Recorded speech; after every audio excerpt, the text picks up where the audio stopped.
Okay, I think we're on air.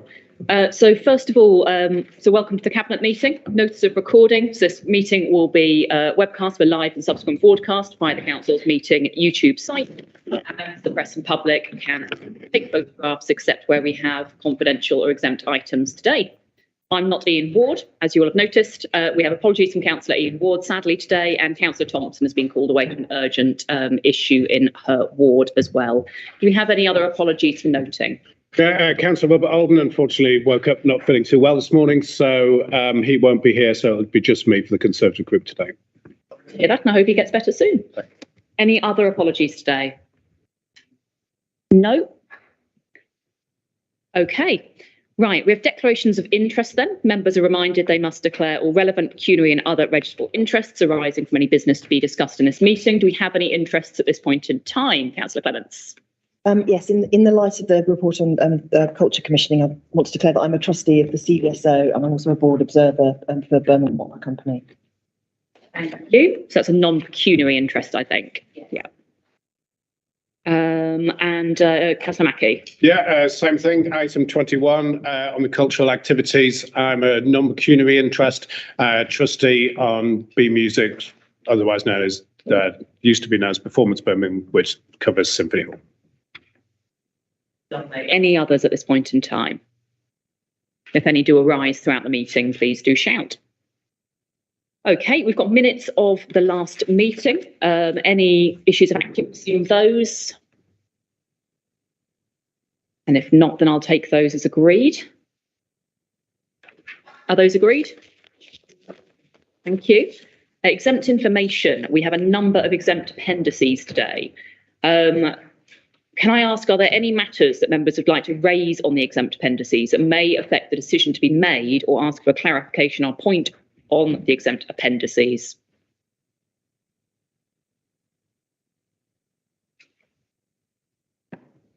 Not seeing anybody. So unless anybody raises anything as we go along, we won't be going into private session to consider those items. But do let me know if anything arises we need to talk about on those. Okay, in that case, we'll get into the meat of the meeting. So we have a number of items to get through today. If we take the full 3 hours, you've got 7.5 minutes per item, just to give you a steer on length of introductions and questioning. When we finish is entirely up to everyone in the room. So item 6 then, Councillor McCarthy, 0 to 19 commissioning and procurement plan. Over to you. Thank you, Deputy Leader. This report sets out the re-procurement approach for the mandated Healthy Child programme for all children and young people aged 0 to 19 and 0 to 25 for those with additional needs in the city. The Healthy Child programme is a universal programme under the Social Care Act, available to all children to lay the foundations of a healthy life. Universal and targeted public health services provided by health visiting and school nursing teams are crucial to improving the health and well-being of our children and young people. Services in scope for this process include early years health and well-being, 0 to 5 contract, children's centres, school health support service, the National Child Measurement Programme and vision screening. These services are poverty, health and well-being, and are critical to delivering our aim with all children from every background and community best start life. The 0 to 19 service will also directly support the Birmingham Children's Partnership Plan, which I'll be presenting to you later in the meeting, with its aim to support children and young people to be healthy and nurtured throughout their life. Recommendation is for Cabinet to reapprove the re-procurement approach set out in the report, and Table 3 sets out the timeline and support is covered. Thank you. Any comments or queries? Councillor Mackie. Thank you very much. Yeah, we broadly support the direction, certainly the aims of what this is looking to achieve. I noticed 3.1.2 says the performance of the current provider, Birmingham Community Healthcare NHS Foundation Trust, has been mixed in recent years with a trend of improvement overall. I think whilst that may well be true, I think it also misses an important part of the picture which was that it wasn't just the provider's performance that was wanting. The council management of the early years health and wellbeing contract, from the initial procurement through to the contract management, was not great, resulting in the sort of audit report that wasn't, well, it was damning, really, and that there was a significant intervention and correction that has taken place since then to get the basics right. And some of those points were things that we mentioned as a group at the beginning, and sort of sometimes when we say these things at meetings, we are trying to be helpful. We can see things that we think could be flawed and things. And so, those points that we made, I think virtually all of them at the time have now since been adopted. So we support it. I would just say sometimes when we make comments, I don't expect you're the leader of the group, but when we say these things, we are trying to be a critical friend and we are trying to help. But thanks very much. Thank you. Performance, as you say, has been mixed. They've also had the pandemic with a national shortage of health visitors and vacancies in other parts of the ecology as well.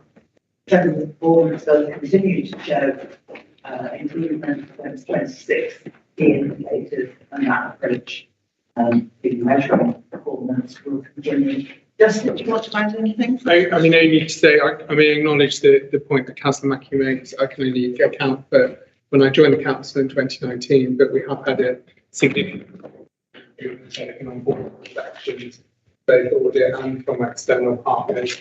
And I am confident that this process, the re-tendering, will also show those lessons up and down. Okay, any further comments or queries? Not seeing any.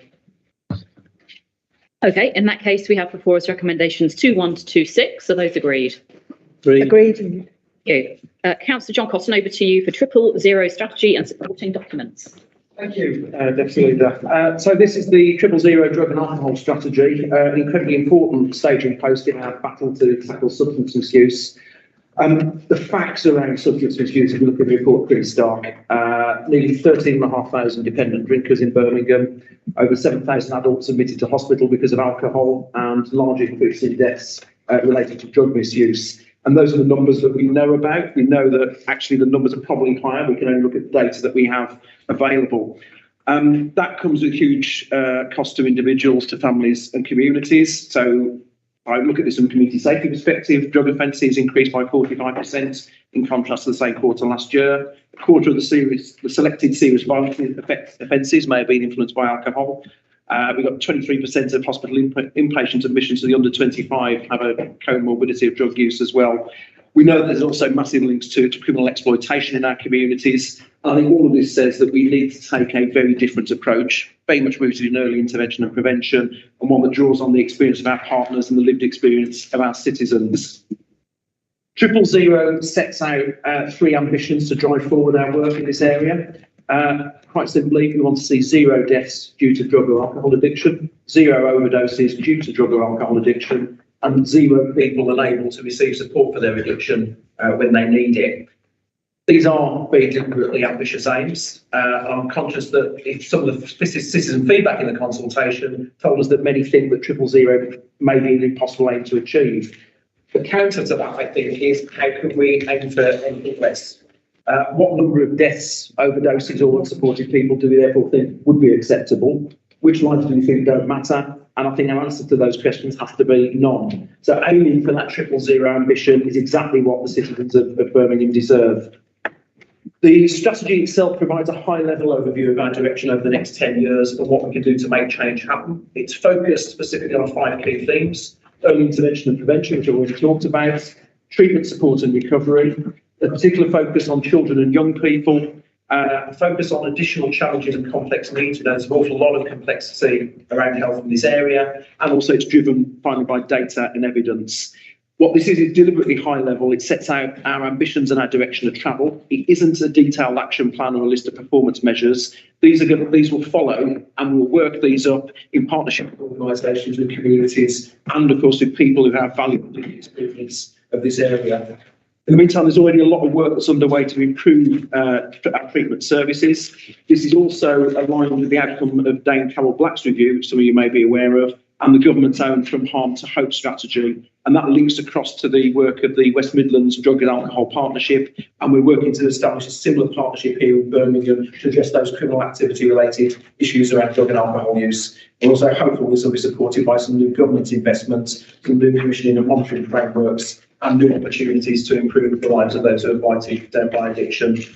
I think we're really clear that none of this is going to be straightforward or easy to deliver. It is a deliberately stretching ambition that needs to try us to our limits. But I think it's right that we're bold and ambitious in trying to take this forward if we really want to free people from the misery of addiction and liberate communities from its effects as well. Very happy to take any questions.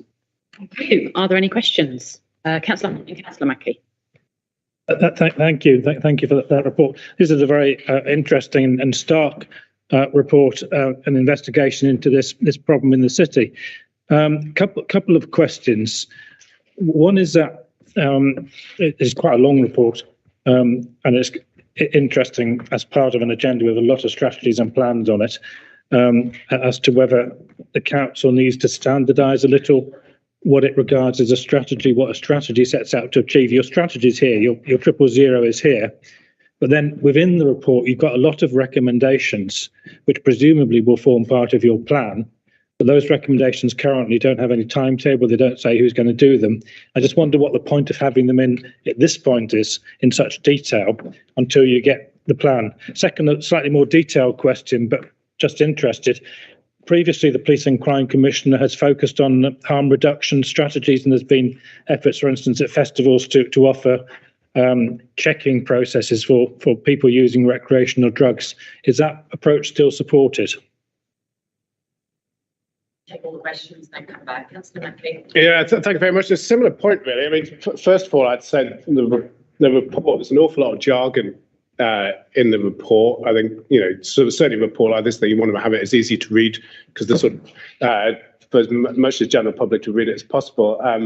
There is a reference to apparently trying to make it easier, and it's talking about replacing scale and place and changing it to quality and quantity, but I'm not quite sure those two phrases mean the same thing. So if you're changing one to the other, it's almost changing the meaning with it as well. And I just on the second point that John made there as well, I noticed there was a previous reference to consumption rooms, which I think was basically where places people could go and inject. And I noticed that seems to have been changed to explore innovative models of risk minimization, such as heroin-assisted treatment, safer injecting facilities, and widespread use of Naxalone. But it didn't really sort of go into that much detail about what that really entailed. So I was just wondering. Thanks very much, Bridget. Okay, I think Justin will want to also say something on this as well. So I'll just say a few comments and hand over to Justin. In terms of the issue around the Blackbird timetable or plan, we're really clear that this is the high-level strategy that sets out the big ambitions that we're aiming for, particularly around that 000 set of objectives. The development of the plan is the next stage. So that's about how we work with organisations, how we work with communities, how we work with partners to develop what the timeline and what specific interventions and actions need to look like. I think Justin will want to reflect a little bit more on that. I'm sorry that you feel there's too much jargon in there. I think there's always an issue with any document that's looking at serious issue around public health, that there will inevitably be a certain amount of technical jargon contained within it. What we have sought to do is make this as open and accessible as we can within that context, particularly by setting, I think, such bold overall ambitions. I think, and again, I'll ask Justin to make some comments around this as well in terms of specific dimensions. My general reflection on this would be, it's really clear that if this was something that we could simply arrest or enforce our way out of in terms of drugs, that approach would have worked by now. And I think that's not just a Birmingham reflection. If you look at the government's own strategy, that also makes that very clear. So we need to look at what other possible opportunities and options there are to ensure that people can move away from addictive behaviours and tackle those underlying issues. And I think we have to look at everything in that context and be guided by the evidence and the lived experience of those who've been through this as well. Justin, do you sort of reflect on some of those points also? Yes, thank you, Councillor Cotton. So I think just to pick up the point, the document which has significant number of recommendations is the needs assessment, which sits alongside strategy. So Cabinet will remember we brought this to Cabinet quite a long time ago, actually. Because of COVID, it was delayed, the permission to consult. So we've included in the bundle both the technical needs assessment, which is quite a technical document, makes the recommendations, and in effect the strategy which is responding to those recommendations and taking that forward. During the last year, there has also been significant change in national policy on drugs and alcohol. There have been multiple additional grants made to Birmingham. I think we're up now to 6 additional pots of money, all of which are very welcome, but have put significant pressure on the small team that we have managing the contract and provision in this strategy. And that's delayed a bit the action plan development piece. And partially also because it's been quite difficult to set the action plan around particularly the innovative spaces of practice while national policy is changing. So we've been pausing in that space. We are also, we've agreed with Councillor Khan and Councillor Cotton appointing an independent chair to the Birmingham Combating Drugs and Alcohol Partnership to ensure that we keep foot on the pedal in this space and we are held true to the ambition of this strategy. So that we ensure we are to go back around consistent. It is, in some senses, it has to retain technical language because it has to link to national policy, and that policy sets out a certain set of criteria we have to meet as a city. So we've been navigating that, but I do feel it is reflecting a strong ambition in the city, and it's the first time we've had such a coherent high-level strategy in this space as a city led by the council. Thank you. That clear things up? Yeah, I was just about the consumption room and facilitating rooms. Wasn't quite sure what that was going to give. So if I pick up on the reason we've used the language of innovative approaches is because there is a change in the national kind of expectation in this space. There are some areas that have started to pilot different approaches, such as consumption rooms. And we felt as we went through this process and the consultation with partners, naming specific interventions at this point when those pilots aren't complete would lock us into something that we weren't necessarily going to be able to fulfill. So that's why the language has changed slightly. Okay. Right, no more questions then. We have in front of us, did you want to come back on anything? Sorry, John. No, nothing. That's covered everything. Thank you. Lovely. Okay, we've got in front of us recommendations. Well, just the one recommendation, actually 2.1. Is that agreed? Agreed. Okay, back to Councillor McCarthy. We've got a block of children's reports now, starting with Birmingham Children's Trust contract renewal. Thank you, Deputy Leader. I'm very pleased to present this report to Cabinet this morning, seeking approval to enter a 10-year contract with Birmingham Children's Trust following the conclusion of contract negotiations for the period 1st of April 23 to 31st of March 2033, with a break clause at year 5. The report provides an overview of the impact of our Children's Trust over the last 5 years. Over the course of the contract, performance and outcomes for our children, young people and families have consistently improved. The current contract includes the intention of an extension for a further period of 5 years, and the report provides the details of the options explored, resulting in the recommendation of a 10-year contract which will enable greater partnership working and reduce instability and the loss of skills and experienced staff. As Children's Trust supports the delivery of our statutory children's services, which remain the Council's responsibility. The focus remains to support and enable all children and young people in Birmingham to thrive. Ofsted carried out a full inspection of our children's services at the end of February this year, and we're expecting Ofsted to announce the outcome in April. In January last year, an Ofsted inspection of the Children's Trust Adoption Agency was socially good with outstanding leadership and management. The recommendation to Cabinet is to approve a 10-year contract to enable greater partnership working, and the provision of a stable 10-year contracting arrangement will ensure that all children, young people and families in the city are safe healthy, included, confident and achieving. Thank you. Thank you. Councillor Mosquito. Thank you very much, Deputy Leader. I support the proposed new 10-year contract with the Trust. It's clear that the Trust has worked hard to improve social care services for the city's most vulnerable children since its establishment 5 years ago. Further, it has built a new and effective early help offer to families that has supported thousands of families in our city. I believe the Trust provides the council with good value for money. The external review we commissioned from CIPFA reinforces this. We know that nationally children's care, social care faces great financial pressures, and we are disappointed that in response to an independent review that identified the funding shortfall to be 2.5 billion, the government proposed 200 million. Therefore, we must continue to support and challenge the Trust to maintain its value for money, whilst responding to the pressures it faces. Continuing to work transparently and constructively with the Trust, it is how we will achieve this, Deputy Leader. I know that the leaders in the Trust recognise the wider financial challenges faced by the Council and want to play their part by continuing to deliver effective and efficient services. A 10-year contract gives both parties clarity, stability and continuity, and I know we will go from strength to strength. Thank you, Deputy Leader. Thank you. Any comments or queries? Councillor Thanks very much, Richard. Yeah, we're wishing to highlight the positive Trust, the difference that Trust has made our children. I think before the Trust came along, they weren't getting such quite a positive experience, is probably one way of phrasing it. And I think that the improvements have been made is something that we welcome. I think we welcomed at the time, and we're certainly welcoming it again now. I think the Trust is performing that well.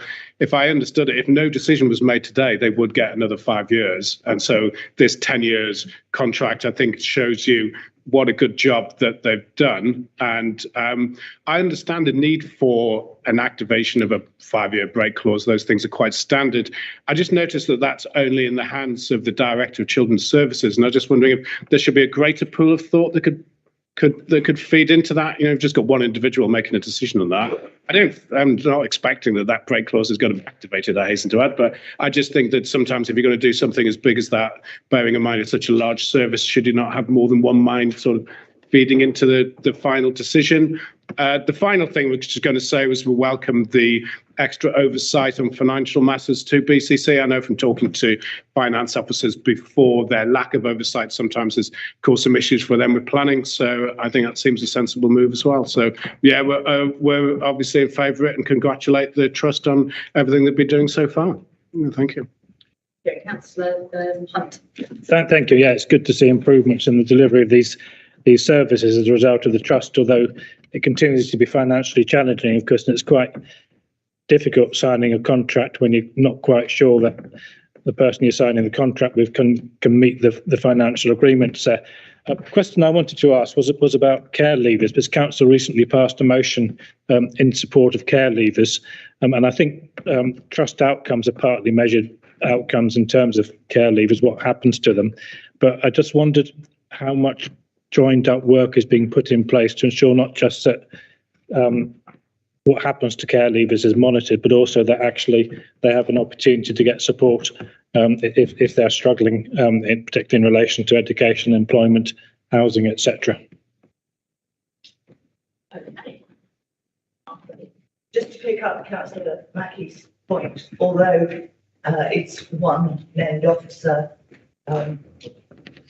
activating the break clause if required, it would not be one mind contributing to that. The best bits of this portfolio is the collective ambition for our children and young people.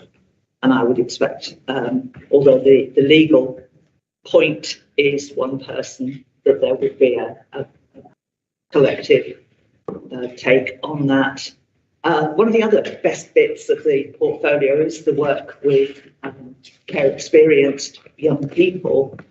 I think the Trust understand how that work should be done. In under a year, I've been through 2 young people's takeover panels, the corporate parenting board, and indeed that's where a lot of the work has been done on support for care leavers. And we take very seriously the ideas that they bring forward, which has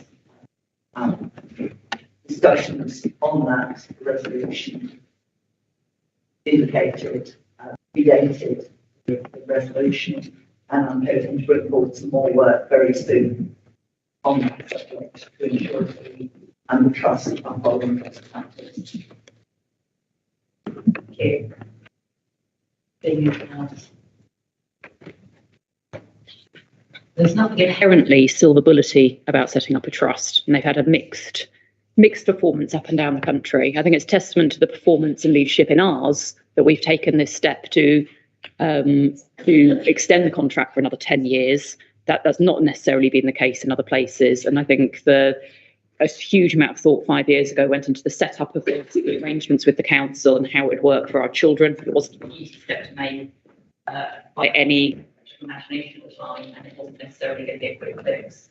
But the fact that we have taken the decision, or are taking the decision to extend this, I think is testament to the hard work that has gone in from so many people at the council and on the trust side, from the leadership all the way down to the very front line working for our children. Necessarily, given it is. Okay, no other comments. We've got recommendations 2.1 to 2.3 in front of us. Are those agreed?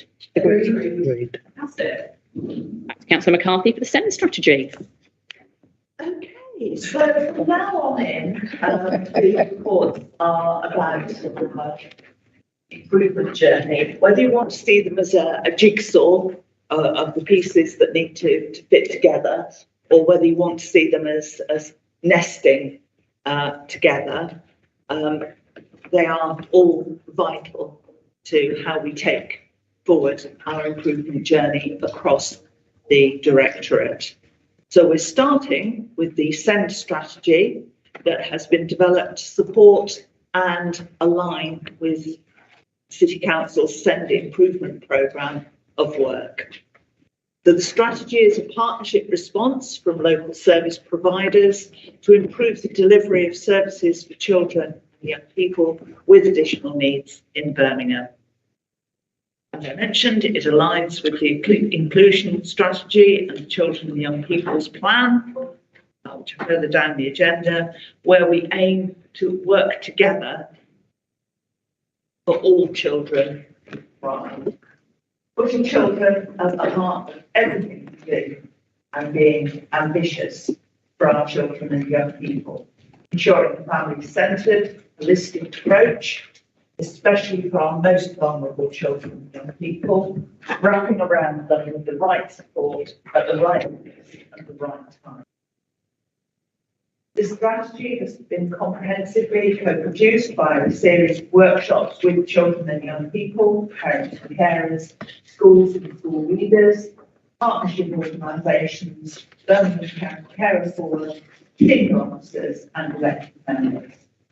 As part of the strategy, an annual report will be produced every 12 months to indicate progress made and updated on any changes required. The recommendation is for approval of the SEND strategy to enable officers to continue to take forward these service improvements, which have begun in partnership with all our partners. Thank you. Any comments or queries? Councillor Mackie.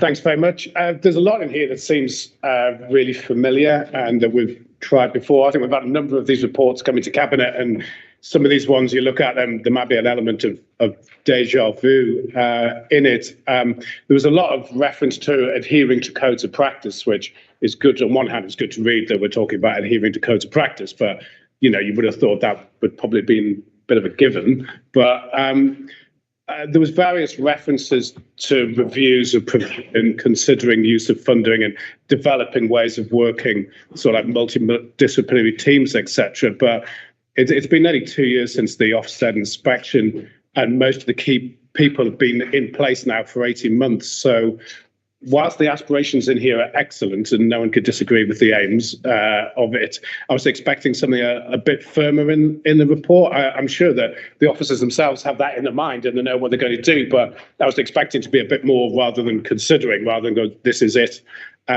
what we're going to do. And I think the only comment, looking at Stark in here, we've previously just had the trust model that's come out, showed a lot of improvement, things going very forward. They've got the SEND strategy here, a different model, not quite delivering in the same way. And I take it that your point, just because it's in a trust doesn't necessarily mean it's going to work. But having said that, we've just got two items side by side and the difference is quite stark, albeit the aims and what it talks about in the report, I've got nothing against. I just want to see the delivery on it, really. But that's it. Thanks, Bridget. Okay, that's the hand. Thank you. Yes, I mean, obviously this set out some great ambitions and some very necessary ambitions. But then I think the big question is what's the measure of success? I sort of welcome the cabinet members' promise to bring an annual report, but annual reports and strategies can too easily become tick box exercises, which just pick out positive things that have happened. So I just wondered sort of what's going to be done to measure actual progress against this strategy. Possibly, if you look at the performance report later on the agenda, maybe it should pick out more precisely, because this is an area of huge improvement. It's one of the council's biggest area that it needs to deliver improvement on. Whether you should pick out a particular report when those performance measures come back and measure those performance achievements against the ambitions in this strategy. I think we're all impatient to see progress, and it'd be really welcome if we could see indications of progress coming at this level on a regular basis.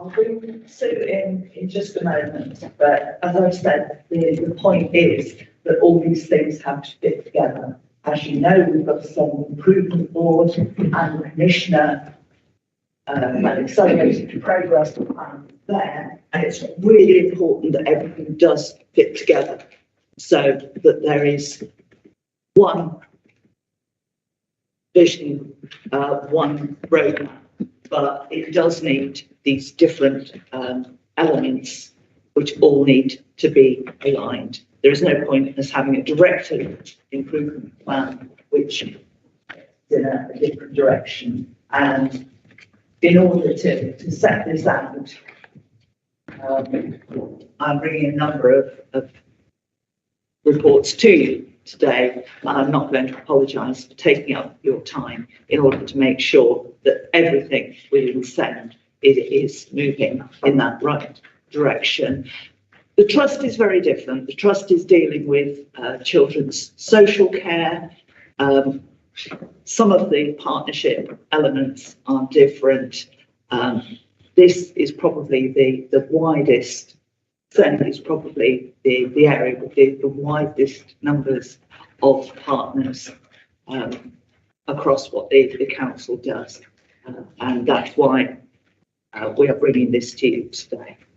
Sue, do you want to come in? Officers, can I just ask you to introduce yourselves before with name and title, just for the minutes before speaking? Services, Helen here as well, heading at East John.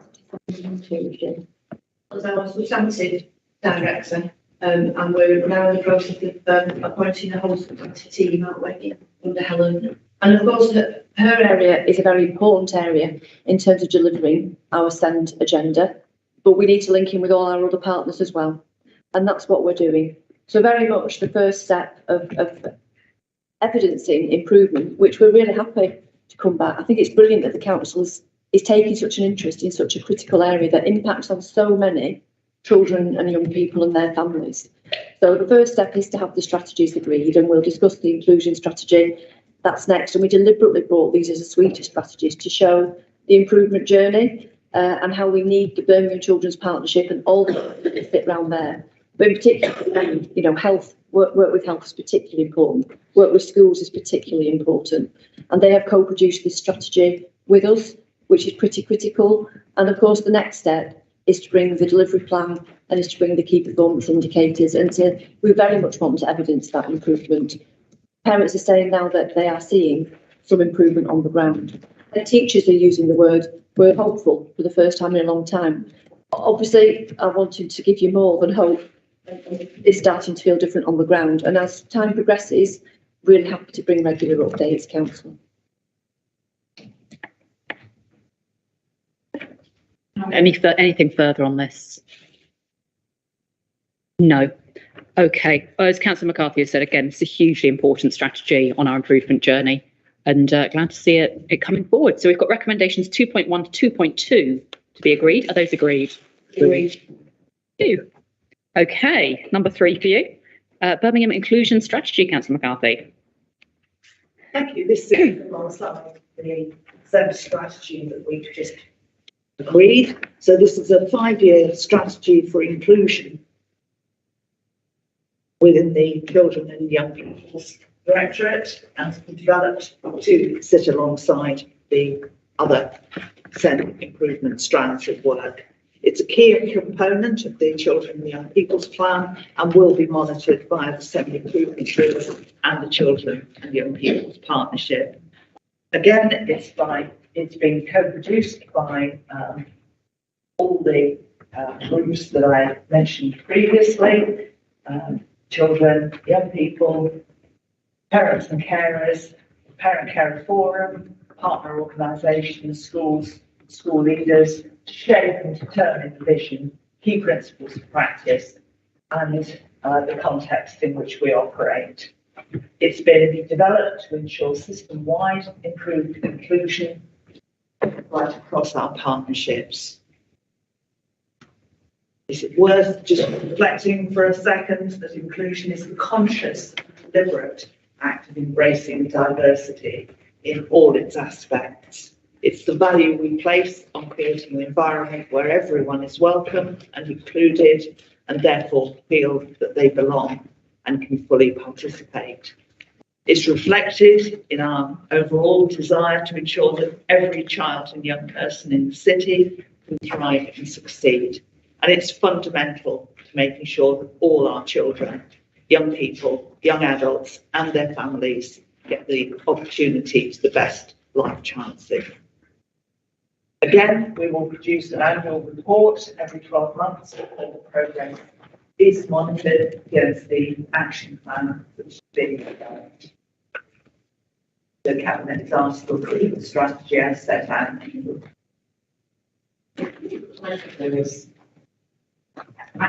Thanks very much. Excuse me. On page 290 of the pack, or page 30 of, I suppose, what I could call the glossy outcomes report, the third bullet point from the bottom just reads the post-16 destinations, and then there's nothing else. I presume that's a printing error and there's meant to be more there, but obviously when I was going through the outcomes, I was looking at that and I couldn't really make any sense of it. So if we have that explained, that'd be really, really helpful.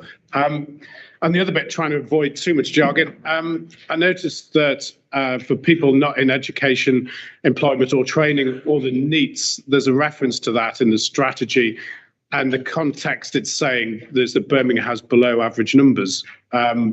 But that's only if you ignore the not knowns. Not to send this into an episode of Yes Minister, but if you ignore the not knowns, and Birmingham has a higher number of not knowns, name sort of double the national average to everywhere else. If you add that in, that figure changes a lot. And one of the reasons why the government changed it to say that we should take into account not knowns is because you get a perverse incentive that if you know what you know kind of thing, you just focus on that issue and you don't go looking for what you don't know.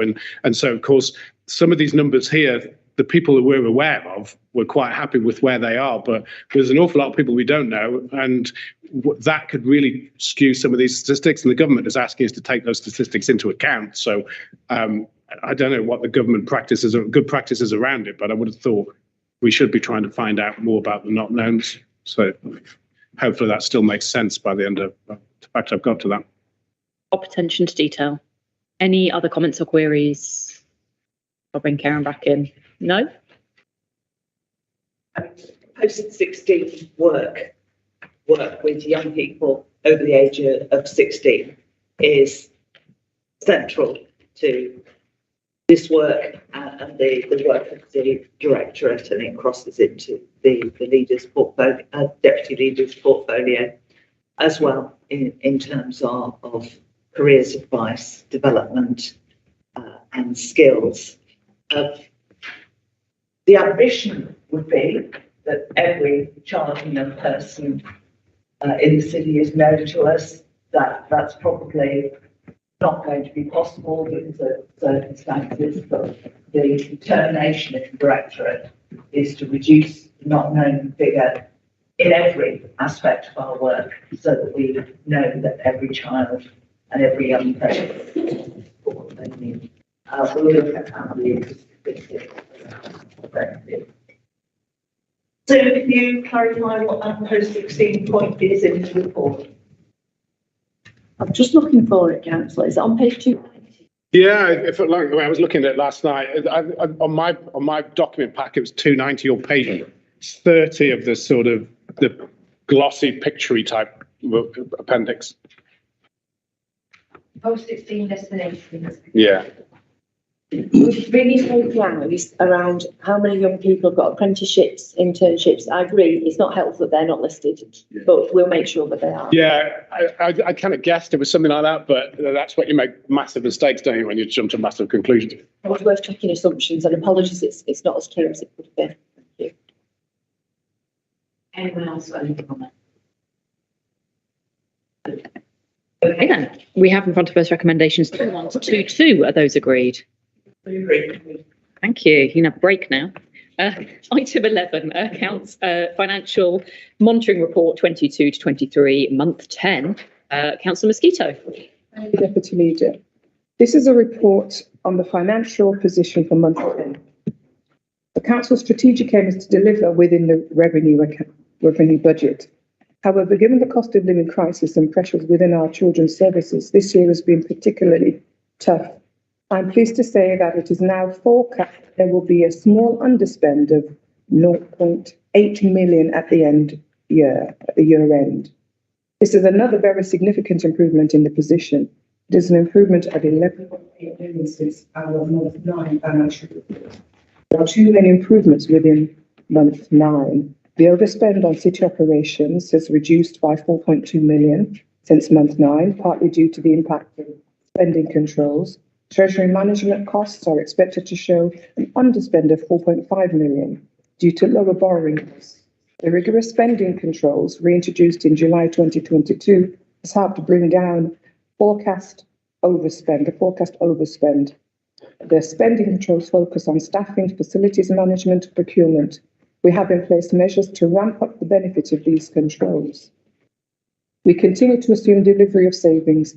A number of savings are currently rated as medium to high risk. The value of high risk savings has not changed significantly from month 9 and is now 3.9 million. The council leadership team is working to ensure that all these savings are achieved by the end of the year. Any non-delivery will result in further risk of overspend. However, it is expected that if any of the savings are not achieved, then mitigations will be identified. In terms of capital budget, the position has not changed since month 9. Work is undertaking directorates and project managers to explore opportunities to reprofile or review capital budgets. I would add a reminder that whilst the council has faced a very tough year financially, it is in a robust financial position with strong financial planning processes in place, and unearmarked reserves remain healthy and within recommended budgets. Thank you, Deputy Leader. Any comments or queries? Let's go Councillor Hunt first this time. Thank you, and I fully acknowledge it's been very, very difficult times financially. I just wish that the cabinet member wouldn't continue to say there's an underspend on the budget when the budget's been balanced by between 75 and 80 million pound draw on reserves. And quite clever digging around in reserves, I understand, which is ought to be commended, but there has had to be a huge draw on reserves to balance the books, and that's for all the reasons that are stated, so far as one can tell. I just had a look in detail at the report. I'm going to say something nice about a service I'm usually quite critical of, Councillor Mahmood, which is quite interesting. If you look in city operations, And you see that the waste collection service has actually delivered a significant underspend this year, and also how it's done it. There's been some quite impressive income raising, impressive reduction in costs from use of land disposal, waste land disposal, which hopefully means there's less of that happening as well. That's all very positive, and I think that's offset by a need to spend a huge amount on increased costs on street lighting.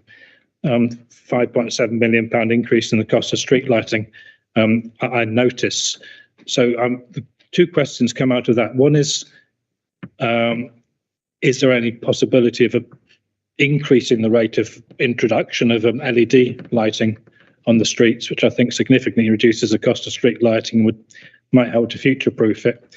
And secondly, does this create opportunities for the waste collection services to start to think more creatively about how they deliver services in the future? Because the sums we're talking about here, £1 million, £2 million, the sort of sums I won't say we argue about in budget debates, but the sort of sums that the opposition puts up. We want £1 million, £2 million to do this. The executive comes in the budget debate and says, we found £1 million or £2 million to do this or that assisted collection support, all good news. So if the service could actually start to generate underspends and find its own money, it could start to do far more creative and important things around recycling and services for the public. Okay, that's unlucky. Excuse me, thank you very much. Yeah, I mean, it's a similar point to begin with, really. Obviously, the headline figure talks about small underspend, but table 1 shows in a headline there a directorate overspend of 68.256 million, which is a huge number, even for a large council such as this. In more detail, I noticed that table 3 shows details of an in-year saving identified through spend controls. There's an adult social care showing a 5 million saving from non-essential spend.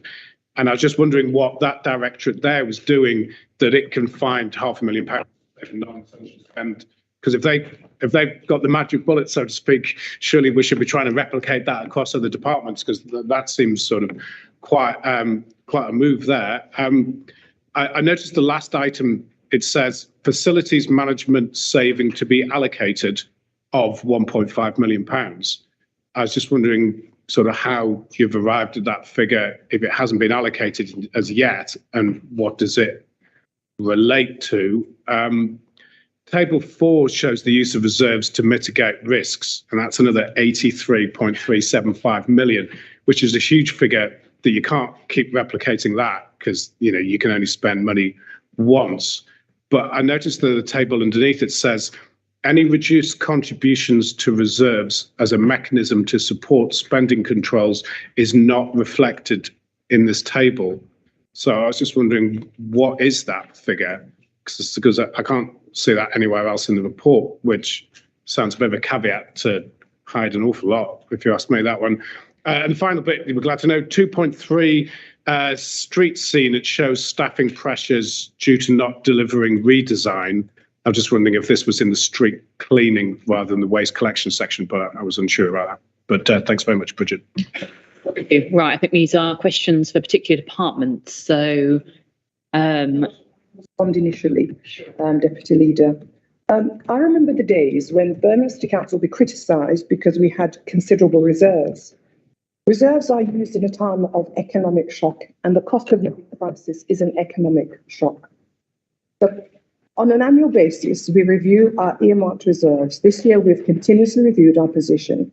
The earmarked reserves we have used for 2022 to 23 have been used to cover the pressures such as the Children's Trust. And we've built into these pressures into our new 2023 to 24 budget. So we've taken account of the ongoing pressures in our base budget.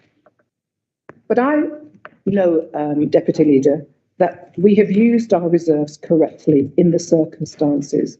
In relation to and it's good news that departments are making savings, particularly street scene, and those departments will be able to respond to the questions raised specifically around their savings.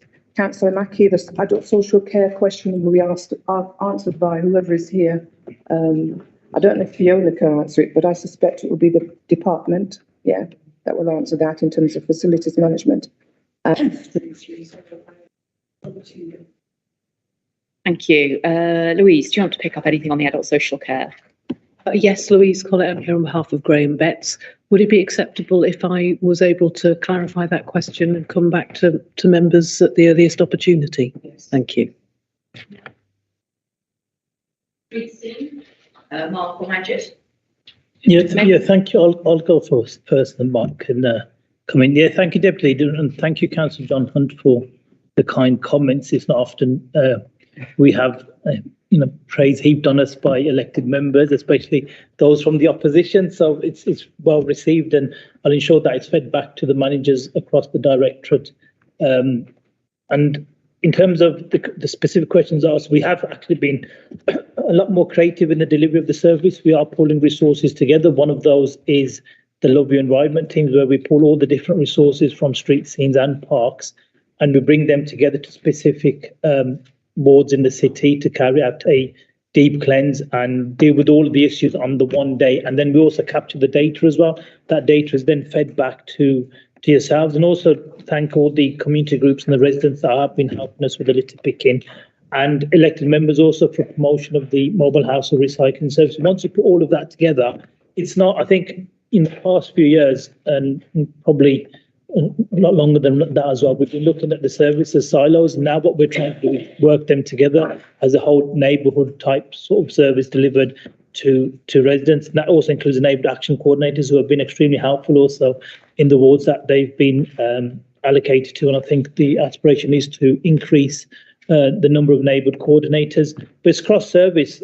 Everyone's been really, really good in the way they're delivering the service, and that's also enabled us to make that saving despite the current cost pressures that we have got as a city council collectively within streets scene, because of the efficiency and gaining more knowledge of the way we're delivering the service. The way we've reviewed the mobile household recycling service has enabled us to find the money that we need to deliver the free bulk collection back to households who are on assisted collections. And that's thanks to the managers and the staff on the ground who are able to feed back to us on the service delivery. And the finance aspect, I'll pass that on to Mark, if that's okay, Deputy Leader.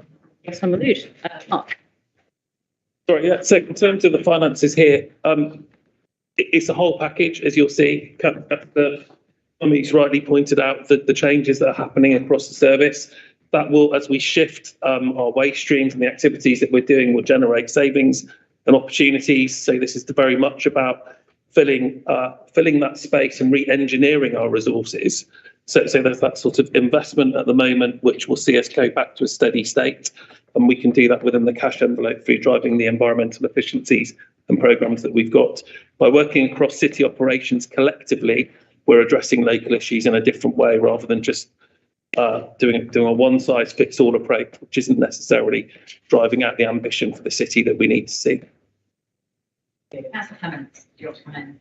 Yes, just very briefly, but I think you're right to flag up the increase in electricity costs, Councillor Hunt, the 5.7 million risk there. But I just wanted to point out, because the PFI is on my mind a lot at the moment, there are 94,781 streetlights in the city. So it's a massive undertaking to replace all of those.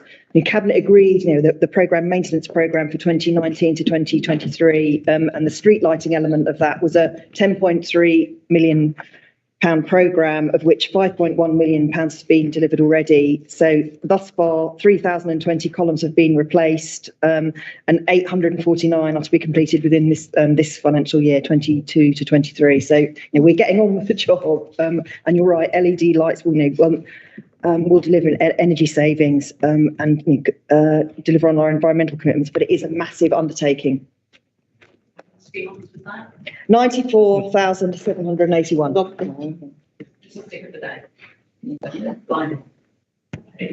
Fiona, did you want to come in with anything? Moves on. Thank you, Deputy Leader. Fiona Greenway, Interim Director of Finance. Just on the point where it's spent the allocation of £1.5 million facilities management. We know where that £1.5 million is, but system, yes, we haven't really, councillors need that. Yeah, it was just, I mean, if the answer's been given, I must apologise, but it was just on that one on table 4 where it says any reduced contribution to reserves as a mechanism to support spending controls is not reflected in this table. I mean, if someone wants to send us an email on what that is, that's fine, because I can imagine that's probably a chunk of work, but it's not in the table, which therefore means that could easily be hiding a multitude of sins, that phrase, couldn't it? We will pick that by email, I think, because we are 15 minutes and 2 reports behind agenda. Yes. Right. You always finish early, though, Bridget. You always do. We'll see. That's entirely up to the room. So we'll pick that one up by email if that's okay. Councillor Mosquito, did you want to come back on anything? Just very quickly, Deputy Leader. The use of our reserves is correct, and our reserves remain healthy and within recommended limits. Fantastic. Thank you. In that case, we've got before us recommendations 2.1 to 2.4. Are those agreed? Agreed. Okay, my turn. So item 12, we've got acceptance and implementation of UK SPF, UK Share Prosperity Fund. This is a fund the government has put forward to replace EU funding for the West Midlands. Our allocation in the region is £88 million, of which some will be commissioned via the combined authority, some will be commissioned via the council. What it's commissioned for, there's 3 pillars for this fund to cover. We've got communities in place, we've got supporting local businesses, and we've got people and skills. And the money will be covering a range of projects and programmes across there. Worth noting 2 issues. First of all, it's a replacement for EU funding. The West Midlands is receiving only a third of the funding that we received under the European Union from this funding round, so it will mean cuts in services in this arena. And the second thing is the gap in funding. So you'll notice that some of that funding is the year 22-23. We are towards the end of the 23 financial year. Because of delays from the government in implementing this, there will be gaps in funding, which does mean some projects sadly have had to cease when they might not otherwise have done so.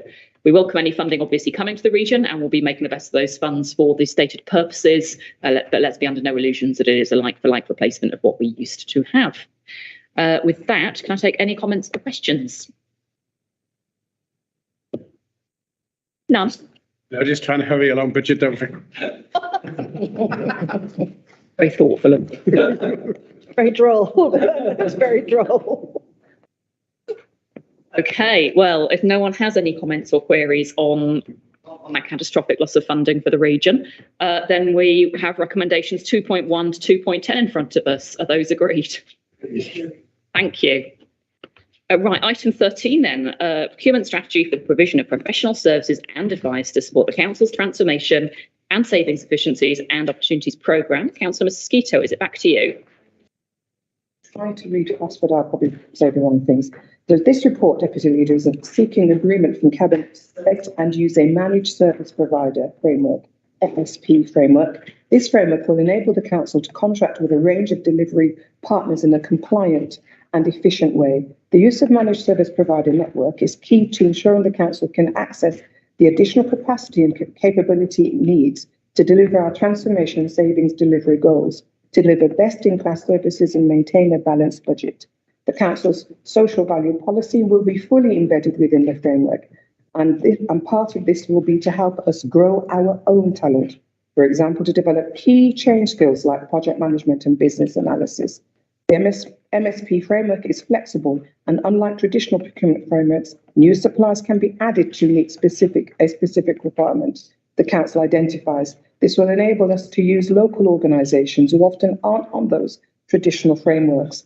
The MSPs are vendor neutral and recommended suppliers based on strength and core competencies rather than on relationships.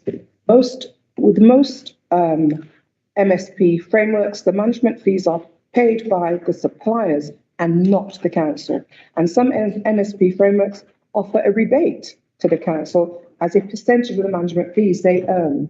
The total value requested represents the maximum value of work that could be commissioned via the MSP framework over the 4-year period. The amount will not be given to the chosen managed service provider up front, and we may not need to use all the funding for which approval is being sought.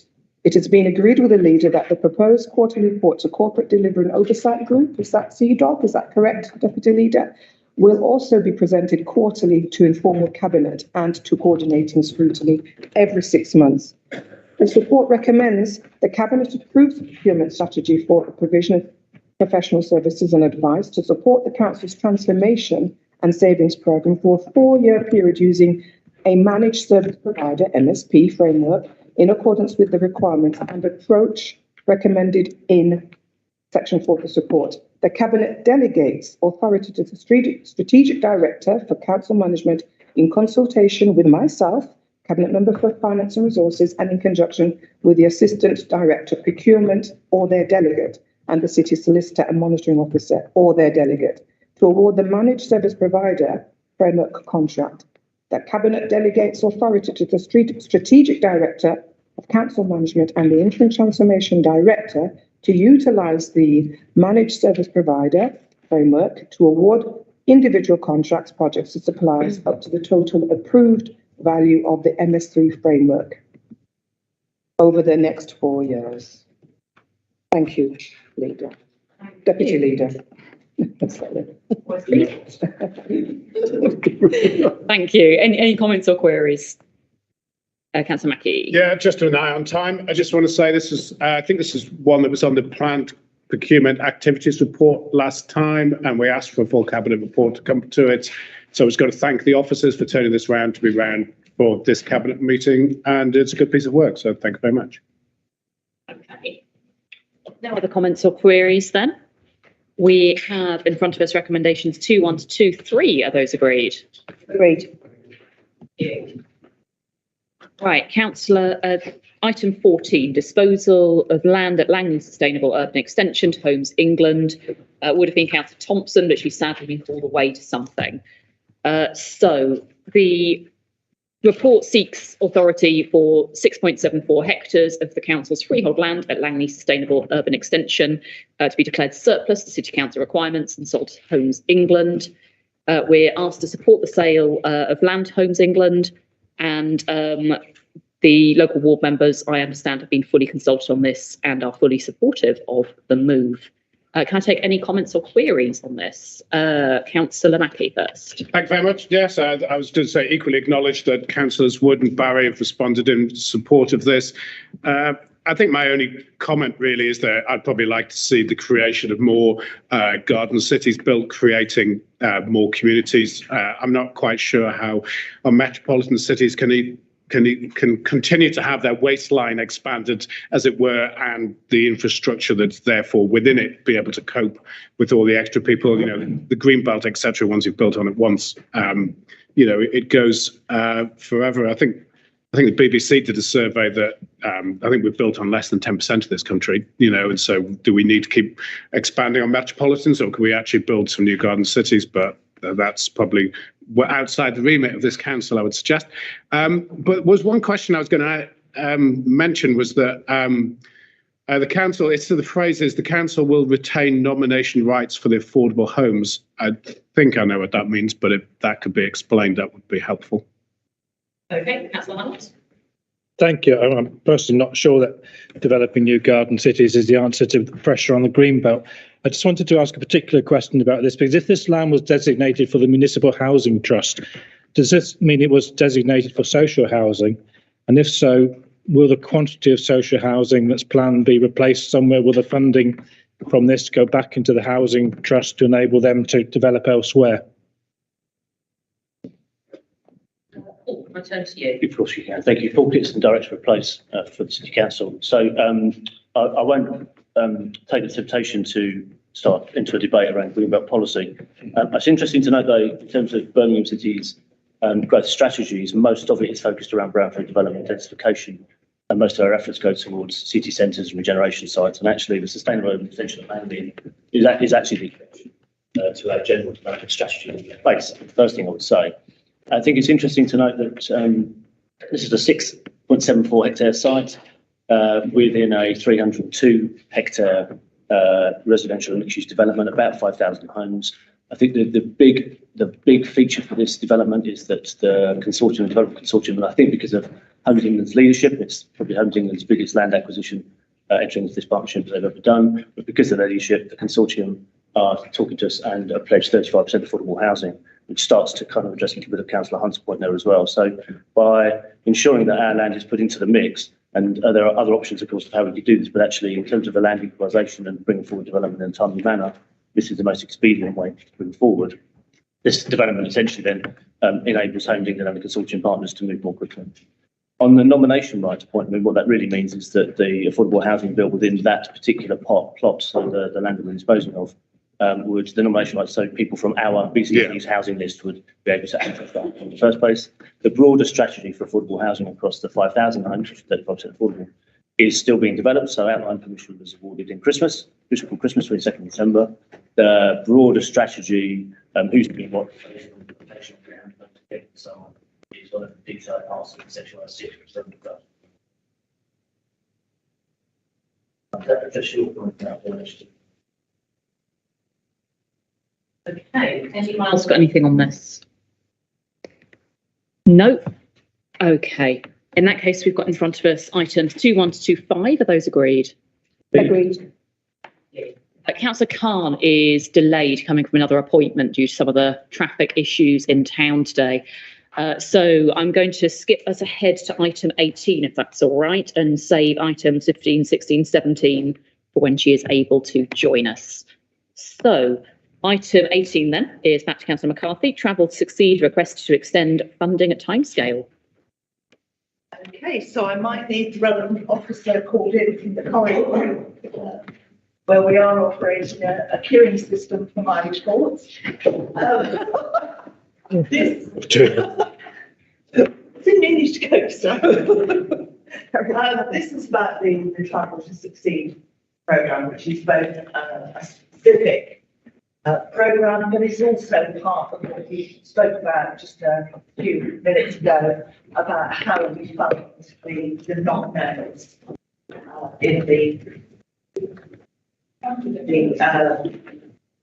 young people in our city. So this report is seeking approval to roll over the funding to extend the timeline from 1 to 3 years for the funding for the Travel to Succeed programme, which was developed as a response to the Breaking Down Barriers report, where young people were asked what the barriers to actively participate in some form of education, employment or training, and they identified the costs.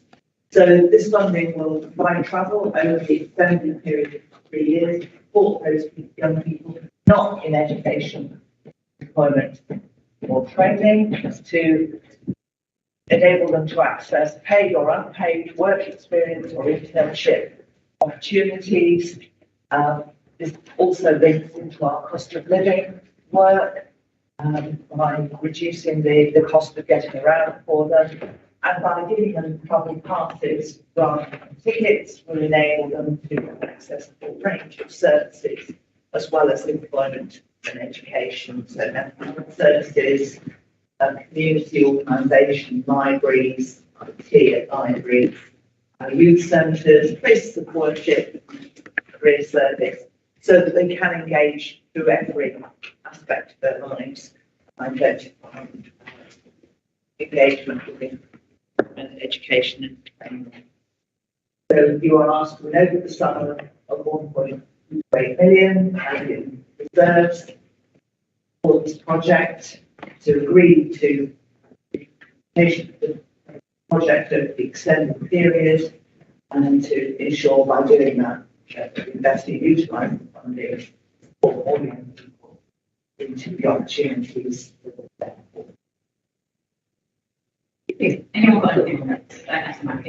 Thanks very much, Bridget. This is something, yes, we support this fully. And I'm glad to see that not knowns are being referenced in this one, as you say. So pleased about that. I just noticed on 3.2, which is page 519 of the pack, or page 3 of the report, it says that the performance is 1 percentage point behind the national average. but the national average of not knowns is 2.2%, where Birmingham's is 4.1%.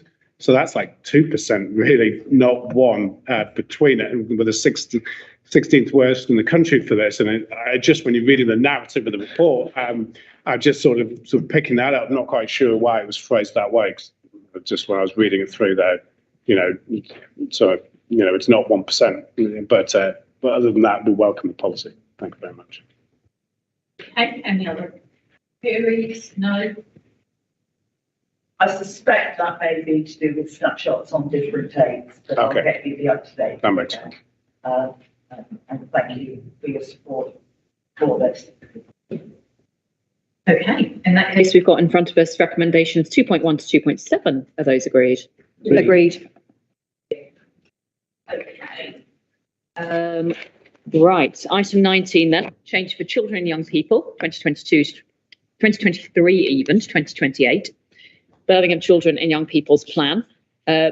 Please note we've got some minor error on this report. So the first page of the report contains the error. The report is not subject to call-in as advertised, as Cabinet is being asked to recommend Birmingham's change to Children and Young People Plan for endorsement and adoption by full council. So the call-in box has been ticked incorrectly as this goes up to council afterwards, if that is clear. So with that minor amendment, can I hand back to Councillor McCarthy? Thank you very much, Deputy Leader. This is the big one, the four corners of the jigsaw, the umbrella over the nest. If you're still following mine, it's a bit of an analogy from the first report at the end. This is our 5-year partnership plan to improve outcomes for babies, children and young people across the city. The name comes from our partners to demonstrate our joint commitment to improving the life journey experience and outcomes of all our children and young people. That partnership includes the City Council, the Children's Trust, the Integrated Care Board, the Birmingham Solid Hull, West Midlands Police, and the Police and Crime Commissioner, Birmingham Voluntary Services Council, and all the organisations that sit behind those headline organisations. The collective actions have been identified by listening to the views of over 4,000 children and young people, needs analysis data, and through workshops with professionals from across the partnership. Feedback from children and young people and their voices and ideas are included right across the plan. Key priorities include improved access to education, to healthcare, and to recreational activities for all young people in the city. As part of this, we intend, with our partners, to join the UNICEF Child Friendly Cities and Communities Initiative to support our commitment to the rights of children and young people. Many people who are present will have schools in their wards who are rights respecting schools under the UNICEF programme. We will be the 11th place in the UK to join the Child Friendly Cities and Communities Initiative, and we're committed to innovation in taking this forward. So we have 3 collective strategic actions, which is to join up our offer in local places, to build safety in children, young people and families, and to create an inclusive city. So already you're getting the picture of how these different plans and strategies today will work together. And the cross-cutting theme across all 3 of those actions is to act together as partners to break down barriers of poverty and inequality faced by Birmingham's children, young people, families and communities. It's a huge aim, but we believe it's realistic, and by setting it down in a partnership plan, we intend to achieve it. Thank you. Any comments or queries? Councillor Mackie. Thanks very much. As this goes to council, I'll leave the substantive points for them, so to speak. I think you may, I don't know, put words in your mouth, but I think you made quite have some sympathy what I'm about to say next is that the report itself is still quite sort of jargon filled with phrases like place-based and system leadership. Bearing in mind it's got the voices of young children in the report, I would like it to be in a way that's easier to be read, by everyone really. It's not quite so impenetrable. And so I was just wondering if there was any chance we could do like a side report that kind of says the same thing, but it's just easier to read, really. To me, that's my point on it, really. Thank you very much, Bridget. Thank you, Councillor Hunt. Thank you very much. And thank you for this plan. I fully acknowledge what the Cabinet member is saying about her presenting a jigsaw of reports today. Plenty of colour in that jigsaw as well, if you're looking at the agenda, and lots of pieces to fit together. Two points about this, and I welcome the fact it's going to council, so we can pick up anything else that council and other councillors can. I think it would still have been quite helpful if, when something this significant comes to Cabinet, if it came with a commentary from the Scrutiny Committee, so that Cabinet could see that Scrutiny had looked at it and had a good examination. I don't know if it has or not, but a good examination and raised any issues, so everybody would be helped in terms of their experience and knowledge of assessing how effective it is. One particular point in here I noted, and you might want to bring in one of your colleagues on this, Councillor Cotton, is if you look at consultation responses, the introduction from children and young people, when they're asked about safety, they refer to safer streets, which I think we all know is ward counts is often a serious issue for young people. Being able to walk just even from school safely is a significant issue, let alone using local parks and facilities and be around there. Now, I can't see that being responded to as a priority within the report. And I wonder the extent to which the police are on board for this. And as I say, perhaps Councillor Cotton can assist in that respect. Okay.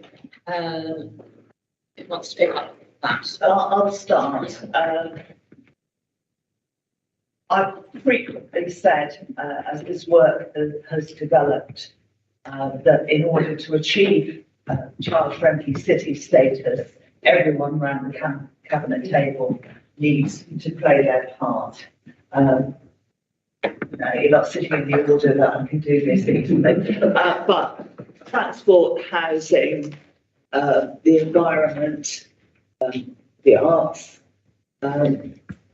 even adult services, because our young people want to know that they will be supported if they have additional needs as they grow older, or just to know that this is a good place to stay and eventually grow old in our city. So every one of us in the Cabinet will have a role to play, and we certainly will progress that discussion with Councillor Cotton about what that means in terms of our young people's safety. As I say, it is the umbrella over the rest of the work. We will produce different material to take the messages out to our young people. Colin, do you want to add anything? Just two things. The police are really involved in the development of building safety priority. They've been both in consultation and now in delivery, and we take part of this, both commissioners and police force, so that's welcome.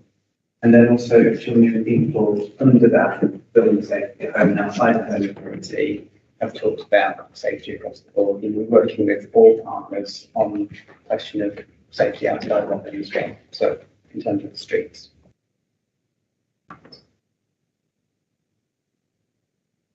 Yeah, I think we've covered most of what we've said there.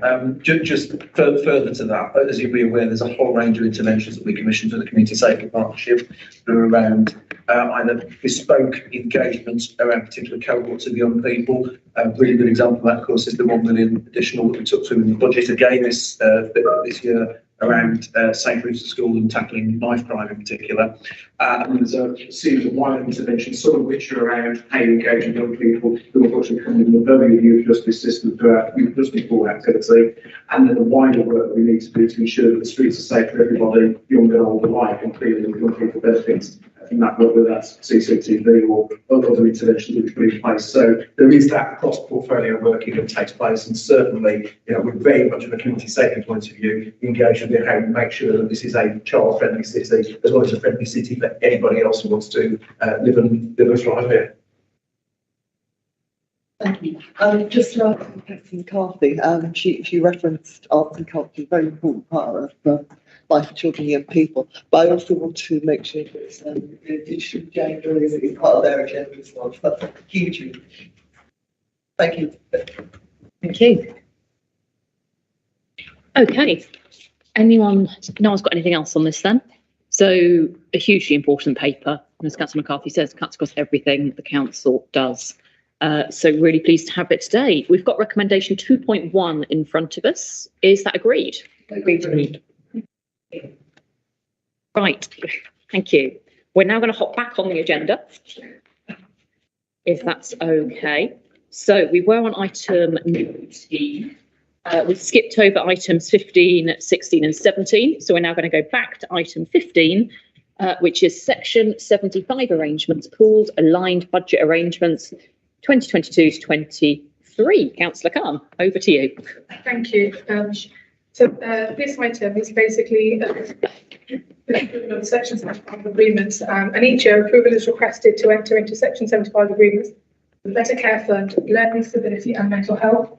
Section 75 agreements are a mechanism to enable integrated commissioning for health and social care. And the benefit of these arrangements are that the integrated care boards and the council can then act as a single commissioner and align or pool funding. This in turn reduces duplication and delivers a better coordinated response to supporting the health and wellbeing of citizens.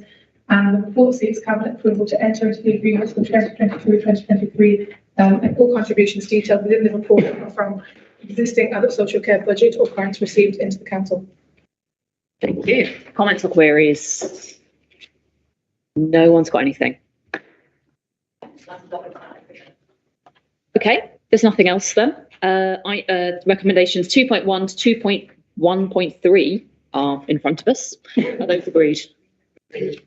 Thank you. Item 16 then, ICB support funding 22-23 via section 256. Councillor Carr. Thank you. So this proposal is through our joint working as an ICS, the Integrated Care Board has identified one-off funding for £16.765 million to support adult social care activity, and accepting this funding will allow the council to meet in-year financial pressures, fund new areas of provision and enhance preventative services to the benefit of the whole health and social care system. And specifically, the funding will be used to invest in new or enhanced services. So that includes a £1 million investment into the council's cost of living programme supporting citizens experiencing hardship, and £2 million to support our BCC Commission vulnerable adult providers. That's third sector and community sector organisations to maintain capacity, retain staff, and develop closer working links with primary care. This will then be used to support people who, for example, have lived experience of domestic abuse, homeless and disability, and who are at risk of escalating health and social care needs without these interventions. The support is for in-year pressures on adult social care budgets for 2022-2023, and it's also to enable the council to invest further resources into the Fairer Futures Fund, effectively funding an additional year of the programme. And this overall represents a very positive outcome of our joint working with the NHS through the ICS, maximising the use of system resources to address pressure and to fund joint investment in the local health and social care sector.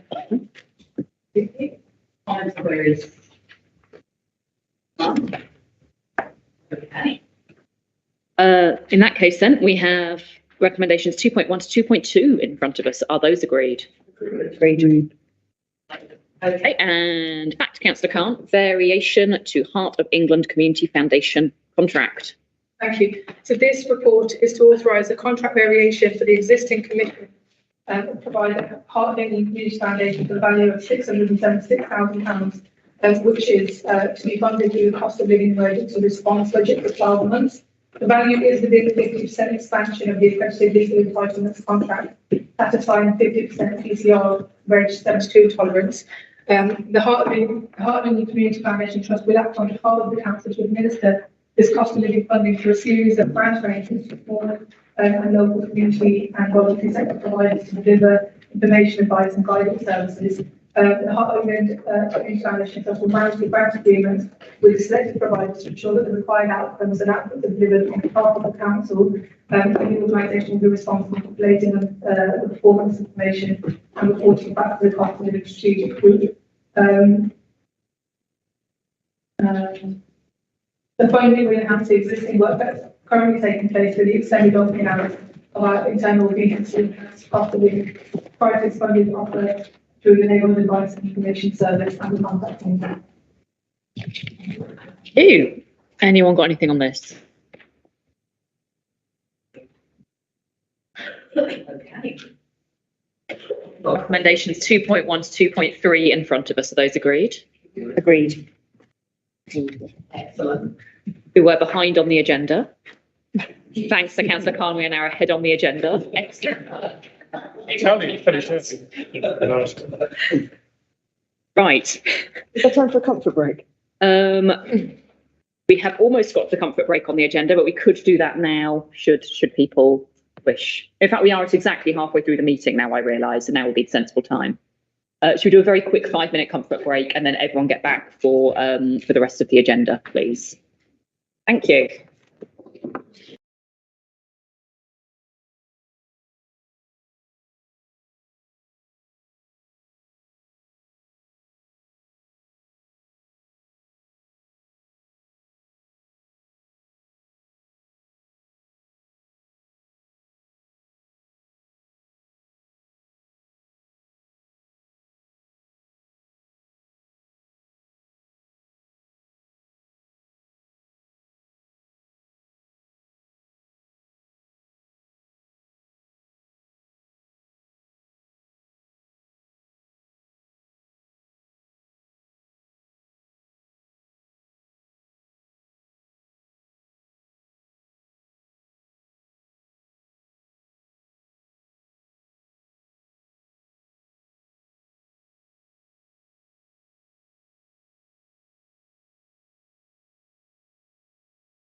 Starting with item 20. Okay, we are back after our break. Right.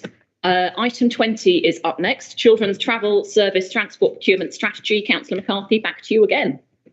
Thank you, Deputy Leader. This is the return of the Children's Travel Service Transport Procurement Strategy with some additional explanation of some of the terms used and processes followed. And I'm aware that there have been meetings between officers and particularly Councillor Alden in order to clarify some of that work, some of those processes. So I did the introduction to it last time. Our Children's Travel Service is the largest of its kind in the country, operating over 1,200 routes. Nearly 1,000 of those require guides, and the procurement process set out to enable a stronger financial grip on this service and support for effective management of the demand and the service itself, and it will improve the prospects of our children and young people arriving at their place of learning on time, ready to learn, and have a pleasant start and end to their day by the transport provision appropriate and welcome. So the recommendation is to approve the procurement of the council framework for the 3-year period commencing on 1st of August 2023 as specified. Thank you. Do we have any comments or queries? Councillor Mackie. Yeah, thank you very much. As you say, I think this is one that came to Cabinet last time and fell foul of sort of a number of different rules. I think one of them was the advert, because I think it was advertised that we were advertising before we'd actually make a decision, which you can't do, I don't think.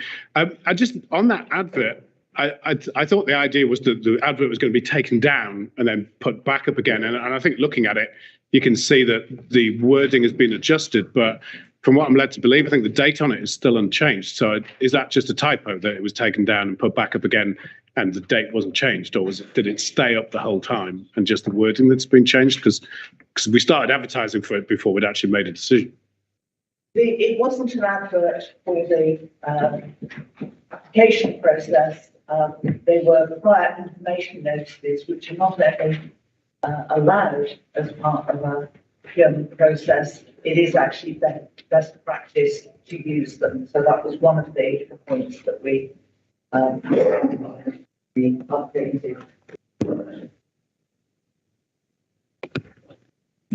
Okay. We've got anything else on this? No? Okay, in that case, we've got recommendations 2.1 to 2.2 in front of us. Are those agreed? Thank you. Right. Item 21 then, we have commissioning of cultural activities 22 to 26. I'm turning to our monitoring officer here to inform how we're dealing with this conflicts of interest. Yes, Councillor Francis and Councillor Clement have both declared a non-pecuniary interest, and I've asked them to leave doing for this particular item. Councillor Mackie has also declared a non-pecuniary interest, but as he's not a decision maker nor is he in Cabinet, he's been granted a dispensation on his request because it meets the criteria under the Local Act. We are for it.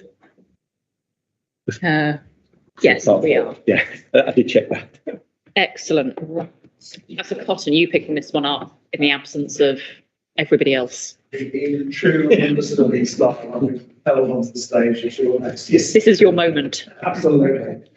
I don't know much about art, but I know what it like. So this report seeks Cabinet approval for the recommended allocation of budgets to support arts and cultural activities from 2023 to 26 at a total cost of 2.9 million per annum over that 3-year period. This is split 2.48 million towards 10 regularly funded arts organisations and 0.48 million towards the local arts development projects, commissioning and initiatives.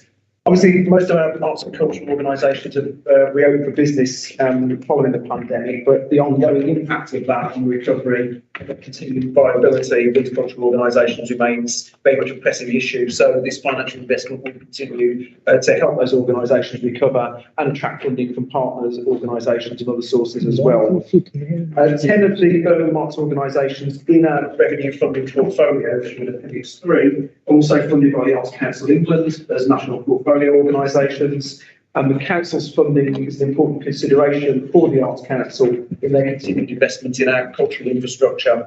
So the council funding is proposed to match the same as the national portfolio organisation funding over that period to support partnership and sustainability of the sector. Over and above the annual revenue funding portfolio of arts organisations, smaller Birmingham-based arts organisations are commissioned on different themes. Again, this is in Appendix 3, and this delivers projects linked to outcomes relating to the council's priorities, including our Bold Legacy Plan. These initiatives are important as they enable the council to target activities of people with less opportunities to engage in culture. That includes isolated people and young people as well. The cultural projects also help to lead investment from other sources.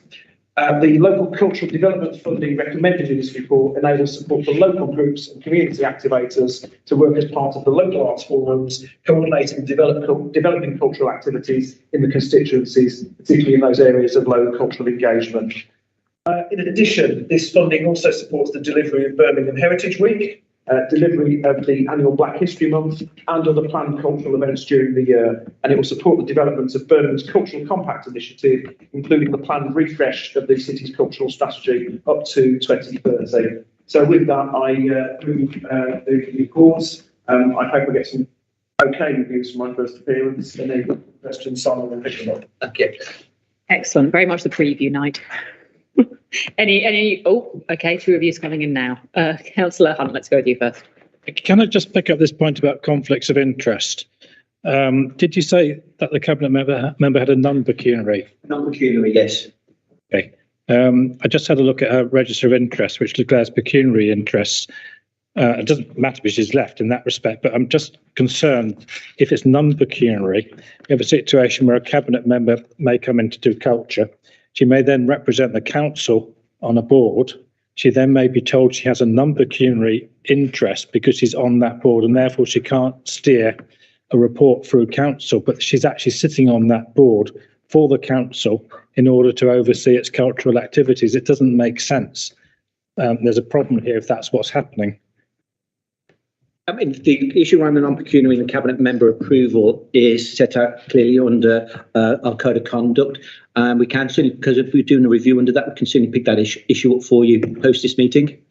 Please. I can put that on the agenda.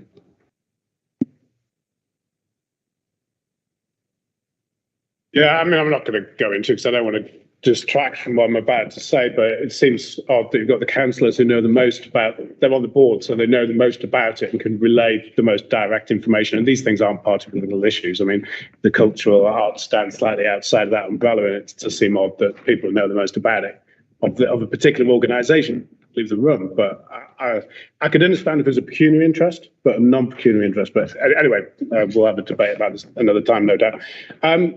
As I say, it's a standstill arrangement in cash terms, and I think Jane said it, council, how proud and privileged she was to be the Labour cabinet member representing these organisations that have never been so important and ever, and I'm not quite sure if they quite feel that way.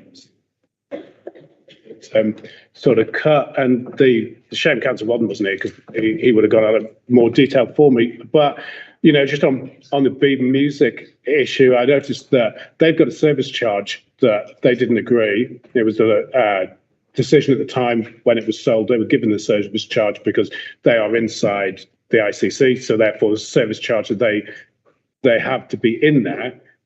Those costs, you know, nothing to do with them whatsoever, and that service charge is just absorbing their grant massively to a point soon where very soon they'll, you know, the service charge will be greater than the grant, and they were obviously asking for a request for that to be looked at, and I can see that that's been dismissed here. Now, Symphony Hall's a jewel in the crown, you know, for the whole country, not just Birmingham, and it's getting to the point now where they're finding it really tough, just because it's not their fault. They're getting a grant, but of course the service charge underneath it has nothing to do with them. They're just asking for the council to have another look at that, and could they do it in a way, even take the service charge or aspects of it away from their grant allocation, so that the council looks after its responsibility and they just look at their bit, and that's been dismissed out of hand, which I think is really sad. But sort of there, anyway, that's what I've got to say on the matter. But thanks very much. I think it's very much not for us to do all outside of meeting. Do you have anything else on this report? No, got Simon here for answering any questions. Something to pick up? We'll resolve that particular bit outside the meeting, I think. Anything else to come back on? No? Lovely. Okay, right. In that case, we've got recommendations 2.1 to 2.8 in front of us. Are those agreed? Agreed. Thank you. Right. So Liz Clements has the next item and is outside. So I'm going to skip to item 23 just to allow her to come back in and catch her breath. So item 23 is UEFA Euros 2028 host city bid. Cabinet is asked to consider the paper that recommends the approval of an additional 1.5 million funding to support City's bid to be one of the tournament hosts alongside Aston Villa FC. Cabinet has previously approved 5 million as set out last September for these purposes. We estimate that securing a host city place will deliver an estimated 117.1 million even of economic impact to the city. It's helping drive our legacy ambitions for the city after the Commonwealth Games as set out in our legacy plan and major sporting event strategy. Anyone got any queries or comments on this one? Okay, Councillor Mackie first. Thanks very much. We were fully behind the previous section of this one, so it's not a great surprise to find that we're fully behind this section before. I think an international football tournament in England that doesn't feature the second city would almost devalue the tournament, really. I think that we proved that we can put things on at the highest stage. We can do a really good job on it, and so we're fully supportive of it. And if we could, I think that FA Cup semi-final should still be played at Villa Park, never mind this. So I think this is an excellent proposal, and we're fully behind it. So thank you very much, Bridget. Councillor Hunt. Thank you. We're a very brave person who spoke against having the Euros coming to Birmingham. However, in terms of the overall strategy in dealing with this stuff, and you mentioned the legacy, and you can see the sort of council going boom, boom, boom, trying to get every event it can now on the back of the Commonwealth Games. We're dealing here with the wealthiest sport in the world, with billions of pounds floating around in it. Is there any possibility that we could start to get to a position where the council itself, if you like, makes a profit from hosting these kinds of events, particularly when we're dealing with wealthy and well-supported events? We're already being asked to pay out £1 million to bid for this. If it was FIFA, I would probably say no, because I would be really concerned about the way FIFA operates. But UEFA, I'm sure, is fine. And I think obviously people want the Euros to come, but I just wonder whether the council, whether nationally, there needs to be a more robust strategy in dealing with these events. Can I turn to Chris Jordan?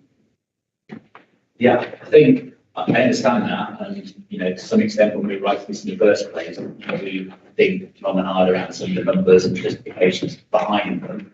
I think as a national position, it's well understood that these sorts of events do cost the nation a significant sum of money to secure, and there isn't that ready ability to generate financial income direct to the council from them. So I think it is a national position, and obviously the UK and Ireland's combined bid will be trying to compete as competitively as it can against other host nations that will be looking to try and secure this event as well. So I think I understand because of the link to football, the point that you're making, but the reality is on these types of events, these are the levels that it costs to put on, and we are not dissimilar to the other cities that are submitting bids around this. And you can see the level of government support that's also going in to match fund some of this. So it's not just the local authority that's putting in this resource. There's another 9.6 million from the DCNS. I think it's a general point around the events that we deliver in the city. We are looking at some of those commercial models about how we drive income through these events, what are the benefits to the retail, hospitality, the events hosting industry, and how can we circulate some of that money back into the future events. So we are looking at those models within the city. Anyone else got anything on this? Okay, very exciting stuff. We've got in front of us then recommendations 2.1 to 2.4. Are those agreed? Agreed. Thank you. Right, we'll now go back to item 22. Let's give you a chance to catch your breath coming back in. We've got highways and infrastructure, footway crossing policy and information for Thank you very much, Deputy Leader. So this is a report about the footway crossings and the new policy. So if residents wish to drive across the footway to gain access to park on their property, they're required under Section 184 of the Highways Act 1980 to have an authorised vehicle access crossing, which is referred to as a footway crossing constructed by the local authority. And a footway crossing is where the footway is strengthened to take the weight of a car or light goods vehicle, and the curb is dropped to form a ramp. I think we all really know them colloquially as dropped curbs, and they're applications for dropped curbs are a very frequent subject of local councillors' casework, as we all know. This report seeks to improve a new policy for the construction of footway crossings. The policy replaces the existing 2006 policy, and it reflects changes to standards and practices, incorporating our past experiences and lessons learned from the existing policy. The policy sets out the minimum dimensional requirements and constraints, offering a greater degree of transparency and clarity in the decision-making process. And I was looking through the policy document itself last night, and I think one of the most significant things is that changes to the dimensions for the frontage of the applicant's property. So footway crossing installations will only be allowed where the frontage depth is a minimum of 4.75 metres and width is at least 4.5 metres, and that's a significant change in the previous policy. The approach towards environmental issues, green spaces and obstructions, for example, street lighting columns, has also been clarified in the new policy. The fee structure for the drop curb works includes a breakdown of charges, and a discount for disabled applicants has been provided. In general, blue badge holders will qualify for a 50% discount for the construction of a standard width footway crossing. And in view of time, I won't go into it in detail, but I did want to say that this report was submitted to the Transport and Sustainability Scrutiny Committee at its January meeting, and the committee did provide a number of comments, and those have been taken into account in the report and the policy. So happy to answer any questions if colleagues have them. Yes. Thanks very much. Yeah, I mean, this report comes out of an ombudsman complaint. There was the found that the council was applying an incorrect policy to the published one. Liz says the required depth of driveway be increased to 4.75 metres, and officers have been rejecting applications on that basis. The problem was that the published policy was different, and so residents were looking at the published policy, putting in something regarding what the council was saying, and then they were getting refused, which of course didn't make sense. Now this report corrects that, and there's a reference there from Liz as in lessons learned, but there's no actual mention to the fact that this is an ombudsman who's clearing this up. And I think it probably would be well and wise if the council did actually say that was the case, so people could understand what was going on, because I think there's a lot of people sort of confusion as to they were following what was published council policy, and then found that, hold on, I've been rejected, and didn't really know what was going on. The other thing, this is where the question bit comes in. The council told the local government and social care ombudsman that this update was coming to cabinet in October, and obviously here we are in March, so we're a lot later than then. I think the LGO's requirement timescale is that it's to be within 3 months of publication of the report. But I was just wondering, how many applications have the council received between the ombudsman making his decision and us doing this now? Because obviously it's about 6 months. Thank you. That's an interesting insight. I didn't realise it was a result of the Ombudsman's report. It did seem to me to be tidying up quite a lot in terms of policy around footways. As a cabinet member says, I think we all have experience of dealing with constituent casework about footway crossings and delays in implementing them, and delays in getting decisions. Just a couple of points I wanted to pick up. One is about which I hope are positive, if you like. One is about the introduction of the new kind of green footways that are coming in. And I noticed that the report says it's just one of several options, and that the engineer will make a decision about it. I don't know how many members have seen these, but these porous green, grassy, planted with wildflowers crossings that are coming in now, they're very welcome, because they completely change, completely upend the increase in tarmac and paving that you get with footways. And in areas like the one I represent, they hopefully will start to make a big difference in terms of reducing runoff and improving the environment. I think probably some more work needs to be done on their appearance and the nature of their construction, and maybe they could be put in more widely. Linked to that, I see the report says that the engineers, when they do this, they will check to see whether the household has put in a legal front drive. And there's this issue that if your front drive may need planning permission if you haven't got sorted out your own drainage, or if it's not permeable or whatever. Now, again, I'm not sure whether the suggestion is that was already a policy, because if it was a policy, it wasn't being done. It's pretty obvious that people have put in illegal front drives and they've got footway crossings installed on them. So, and the report is a little bit vague on this. It says householders may be advised. It seems to me that highways must surely have the option of refusing a drop curb if somebody's put in a drive that doesn't comply with planning. And I think there needs to be some pushback here, because what's happening is you've now got effectively rogue traders going around promoting these sealed driveways, which are particularly harmful for the environment. And they appear to be telling their customers, you just seal your driveway and that's it. You don't need to put in any drainage. You don't need to retain any permeability. Just seal your driveway and run all the water off onto the road and increase the flooding risk and the hazard and the pressure on the drains and everything else. So there seems to be an opportunity for significant pushback on that issue, which is a real one in the urban landscape through this. And the report refers to it and says that engineers are aware of this, but it's not very clear as to whether they will refuse a drop curb unless the new front drive is legally compliant. Okay, some quite technical questions there.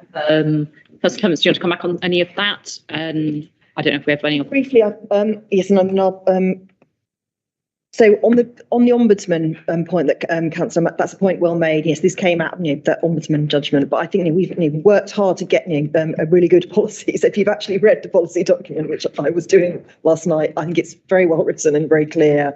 Points like the driveway, it points out to be, that it's the applicant's responsibility to seek planning permission for the footway if it's an impermeable private driveway of over 5 metres squared. And that's obviously about protecting rainwater from running off directly into the roads, because this contributes to flooding. So I'm particularly interested in that because my portfolio includes flood risk management, and we need to start addressing the risks that are placed by or posed to the city by rainwater runoff. A lot of the other points I'm going to hand over to Kamyar Tabasoli, who's here to support me on this report.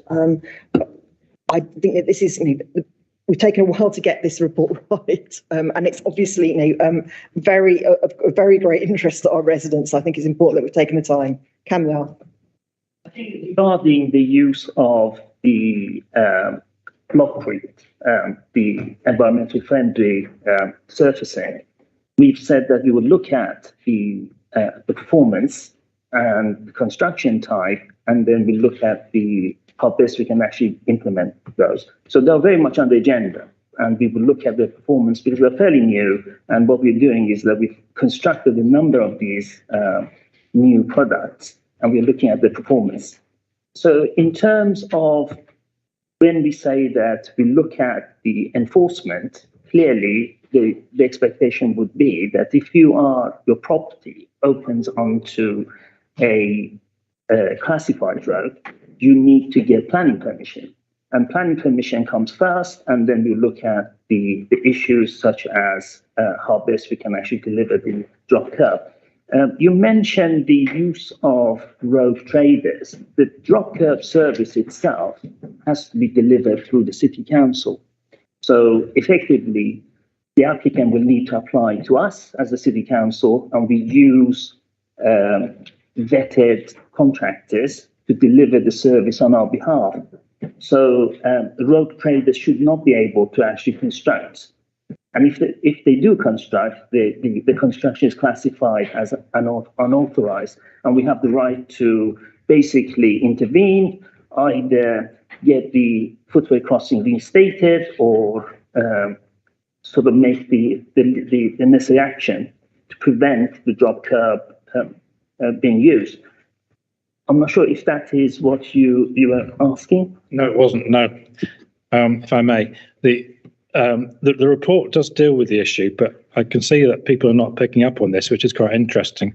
That if you construct a front drive on your home, and you take out the front garden, and you construct a front drive on your home, the report states the size. It's got a 5 in it. It's at 50 square feet or something like that.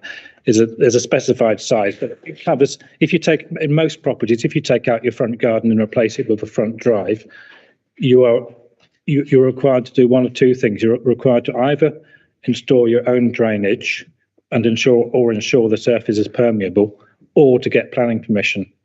And this report says that engineers will check on that you've done that. And what's happening at the moment, very widely, is that people are selling new front drives, and they're selling these sealed surfaces which don't have drainage and don't have permeability. And it's, they've knocked on my door, so I know that there's a hard sell going on here. And they're selling illegal front drives to people, and they know what they're doing. And there's an opportunity here, the planning department should be pushing back too, but there's an opportunity here for the council to push back when the drop curbs are put in by refusing drop curbs when the actual drive doesn't comply with those planning rules, which were brought in, as the cabinet member said, to reduce flood risk, which is a really significant problem in many parts of the city. So I think this might be one we want to resolve outside of the meetings. It doesn't immediately affect the decision to be taken today, but you do raise an important point about general flood risk and so on. So if it's okay, I think we'll take this one. We'll pick this one up outside. Let me bring back Councillor Clements. I was going to say, I think the points that Councillor Hunt is raising are very important, but they are, really have a lot more about planning enforcement, aren't they? And I think one of the things that I just wanted to underline on this is the changes in the dimensions to the frontage and the width of in front of the property are really important, because we need to make this city a place where you can walk easily, unobstructed. And this is to stop people having arrangements outside their houses where their car or vehicle is overhanging the pavement. I live on a street where that's been a real issue, and I'm championing active travel and walking and cycling this. So this is a really important policy to serve that aim. Thank you. I'll be quick. It's just a question I asked, but I can appreciate it. No one may have the number to hand, but how many applications has the council received since the Ombudsman report in October and this coming to council now? We'll get that figure for you outside the meeting. Yeah, I didn't think it happened. Okay. Right, so with a couple of those points we picked up outside the meeting then, we have in front of us recommendations 2.1 and 2.2. Are those agreed? Thank you. Right, we have a run of transportation reports now, or continuing the run. So Councillor Clements again for Transportation Highways Capital Programme 2023 even to 24 to 28-29 annual programme update. Thanks again, Deputy Leader. Yes, so I'm delighted to bring the update to the Transport Capital Programme, which is a 5-year programme. And we very much want to set this in the context of the Birmingham Transport Plan. That is our big strategic plan for transport. It sets out the principles for unlocking the potential of transport and achieving a range of social, environmental and economic objectives, with the climate emergency dictating the scale and pace of the fundamental changes needed to the way that people and goods are moved around Birmingham. And I think the publication of the IPCC synthesis report yesterday really underlines the importance of that, because we were told yesterday that that's a survival guide for humanity, and that we need climate action on all fronts. The UN General Secretary said we need everything, everywhere, all at once. So this Highways Capital Programme is the delivery mechanism for our objectives in the Birmingham Transport Plan, and it is a major part of our response to the climate emergency in the city. So the total forecast cost of the 6-year rolling programme is £284.853 million, with just under 80 million allocated in the first year, 23-24. The programme includes the allocation of new local network improvements plan capital grant. That's the devolved grant available through the WMCA. That will be to a level of 6.25 million for 23-24. There will be a number of projects funded through the City Region Sustainable Transport Settlement. and also a fourth round of the government's Active Travel Fund, which will continue to support the delivery of further walking and cycling projects. And in the briefings and the discussions that I've had with the officers about the presentation of this report, I was really keen to get the focus on the amount of capital funding that's going towards active travel, because that's a really important part of the delivery of the transport plan. So all of this supports the delivery of our Birmingham Transport Plan, the West Midlands Strategic Transport Plan, and is fundamental to delivering the Route to Zero strategy. You got anything on this?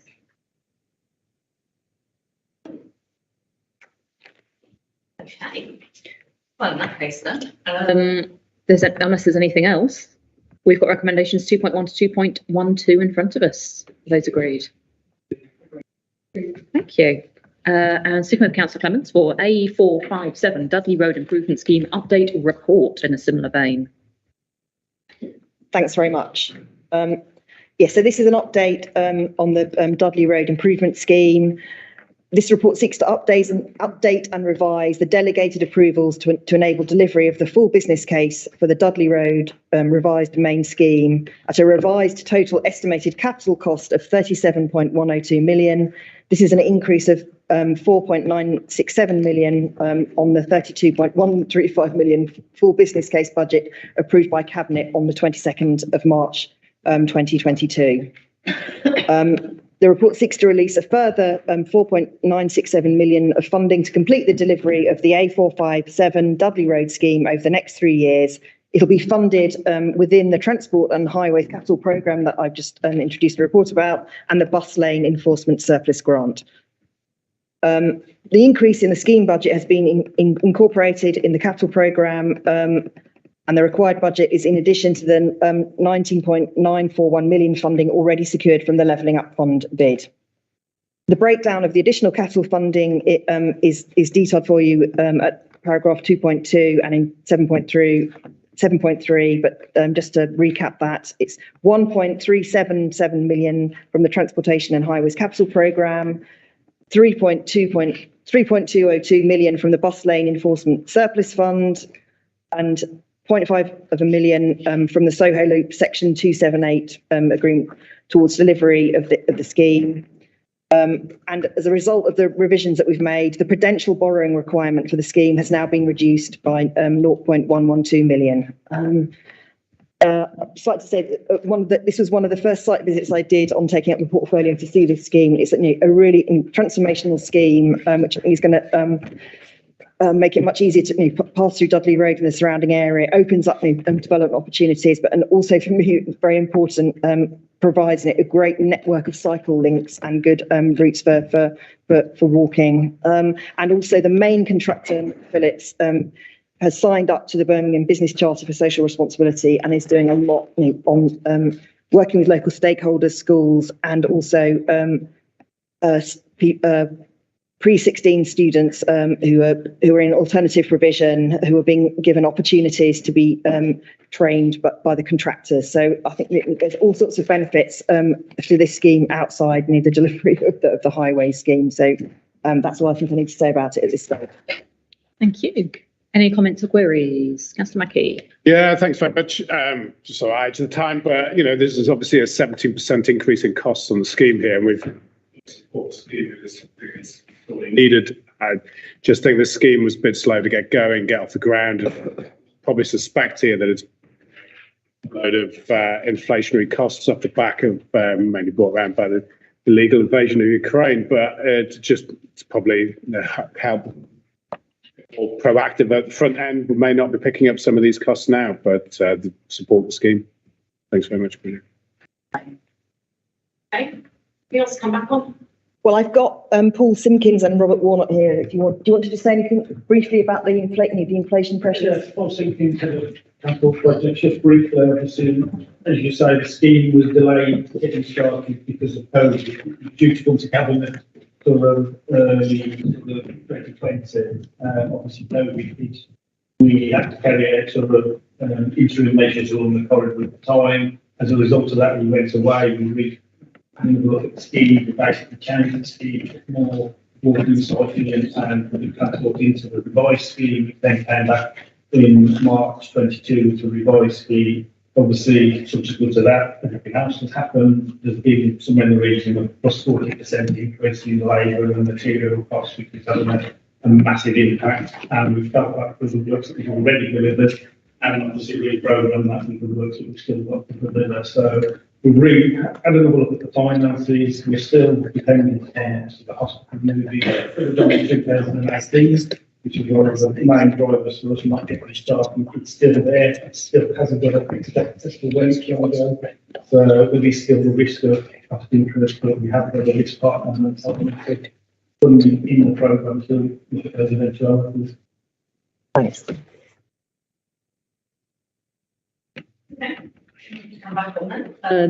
We've got recommendations 2.1 to 2.9 for us. Are those agreed? Agreed. Okay, item 26 then, we've got the corporate plan 22 to 26 performance and delivery monitoring report. As usual, the majority of our actions, activities and performance metrics are on track. For the minority that aren't, you have explanations there about why and what we're doing to get them back on track. But I'll hand over for any questions or anything anybody wants to highlight. Councillor Mackie. Thank you very much. Page 15 in the report, 895 of the pack, it talks about needs engaged in support, and the commentary says that the number has increased in lines with seasonal expectations, but then I noticed the number's gone down. I'm pretty sure there's some sort of seasonal alteration going on there, but it'd be interesting to know what that actually entails. Note that primary school exclusion rate, which is above the national and core city average of 139 out of 152 local authorities. The commentary talks of a multi-agency board looking at the issue, but this is a bit of a persistent theme at Birmingham, and just comment really would probably like to see that number coming down. I also noticed that total number of families in bed and breakfast accommodation for more than 6 weeks continues to rise, despite an ombudsman's report instructing the council to get this number down. So I was just interested to know how much success is being made on that. I noticed that on staff sickness shortage, there's no rag on that. I think there may be a move to try and get everything with a rag on it, but sort of I'd be quite interested to know where we are with that, because it doesn't there's no real sort of indication around it. And on the draft heritage strategy, the reason for delay is that the city operation didn't receive the draft from planning and department report until just before Christmas. But outside of the council, no one really sees they just sees the council as one body, don't they? They don't sort of break the council down into different departments. So the fact that one department didn't do one bit to another department, I'm probably more interested in how it came about rather than just one department saying they couldn't do it because they weren't supported by the other one. They're my points. Thanks very much, Bridget. Okay, excellent. Thank you. In general, the same as previous reports, levels of public complaints, customer dissatisfaction remain high. I mean, there's been a scrutiny report to council recently on this, and there's not much indication of things improving in terms of that. Similarly, with recycling, the data remains murky because of the inclusion of bottom ash in the recycling. I wanted to have a go to the exception reports on page 73, and the issue is a bit parish pump, but is there in the exception reports. My colleague presented a petition of 1,200 signatures for the last council meeting about Perry Park, which is of course the park that surrounds the Alexander Stadium. And if you go to page 73, you find a report on this. What's happening? Why is the park still closed after the Commonwealth Games?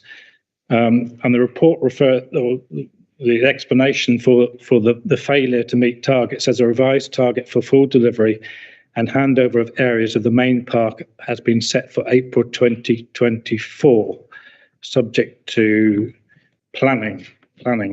And there's reference to weekly meetings of a master planning group, which frankly is having minimal engagement with the local community. If it is, I got into a lot of trouble with the leader. Sorry, he's not here today. In October, when I was raising this, when the business plan came up for the Alexander Stadium. But the fact is, the local population around Perry Park doesn't have access to it. It's not going to have access to it until next April. And then it'll probably be closed off a year after for development for the European Games. So it's fiendishly slow in returning it. There's a lot of issues and question marks about what is intended. It's actually incredible that when we're talking about the legacy of the games, and yet the park that surrounds the stadium is not available to the local populations, mostly fenced off still. Thousands of people who use it, children looking for the play area that was taken away. There's no sign of it coming back. Okay. I think that's badges. A number of things, different departments and cabinet members there. Councillor Mahmood, I'll come to you first. Yeah, thank you, Deputy Leader. Just on the recycling now, recycling rate is 41%. That includes the bottom match. We're not as good as places like Swansea. They're on 65%. I think Bridgend in Wales, they're on 72%, 72.6%. But we are drafting a recycling strategy. We know we need to uptake recycling in large parts of the city, and there's going to be a number of new initiatives that we're currently working on to bring them to the forefront. I'm also engaging with lots of community groups and religious institutions, see if they can support us in recycling across those parts of the city where there is a challenge in comparison to other parts of the city. If everyone recycled as our residents do in parts of Sutton Coldfield, then we will probably get to 65% a lot quicker than currently anticipated. But there are a number of initiatives that we are going to be put in place. We understand that is a challenge, and we do need to do more in terms of recycling. I have met one resident who tells me that he only presents his residue bin once a year, and that's just after Christmas, and throughout the year he recycles everything.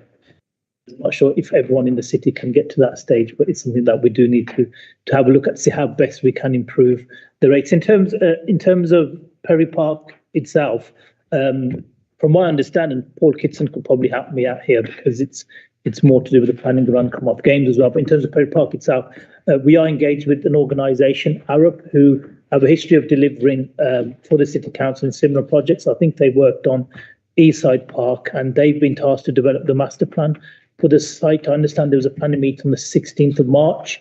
As you said, Councillor, a lot of the site is fenced off, which isn't helpful to the residents, and you've presented a petition of 1,200 people, which shows the level of feeling in Perry Bar. And once we have received the master plan, we will feed into it as I will as well as a cabinet member. I invite both yourself and Councillor Jan to participate in the suggestions around that. I have asked officers, I did ask the question around the fencing when I saw the article in Birmingham Live, and I understand that majority of it can come down, but there are some drainage issues. There's some ditches in parts of the park which will clearly have to stay fenced off for safety reasons. But I will get back to you on the after the officers once they've done an assessment. I did want to attend last week the Perry Park for the tree planting, but I was on an appointment panel, so I wasn't able to attend. But if you're happy to invite me along, I am flying off to Turkey this afternoon, actually, for a week on a humanitarian mission. But when I return on Tuesday, I'm more than happy to have a site visit with yourself and Councillor Jan. The Friends of Perry Park have indicated to me they'd like to meet you, so invitation or offer accepted, I think. I'll ask the office to arrange a meeting when I return back from the humanitarian mission. Thank you, Deputy Leader. Any other cabinet members want to come in? I think they were quite specific questions for specific departments. So there's a couple that cover me. So you asked about needs and seasonality. So specifically seasonality and careers advice it simply mirrors the seasonality of the school year. You have a number of young people who require careers advice very often after exams, after admissions. Finding out what they want, because you tend to get the demand for careers advice following school year ends. B&B point as to why we haven't managed to bring down numbers of people in B&B. So we have a programme around this at the council. It's being monitored through our corporate delivery oversight group. It's one of our major transformation programmes for BCC for all the obvious reasons. If it were easy, we'd have fixed it by now. There's a number of initiatives ongoing around homeless prevention, around stopping people going into B&Bs in the first place and keeping them in their current homes. We're just bringing online Oscott Gardens, which is a temporary accommodation centre that we have, again, purpose-built, second one in the city, to house people in who would otherwise require B&B accommodation. But it is hard. The supply of people coming in because of national housing policy and the national housing crisis, as well as the cost of living crisis, is massive.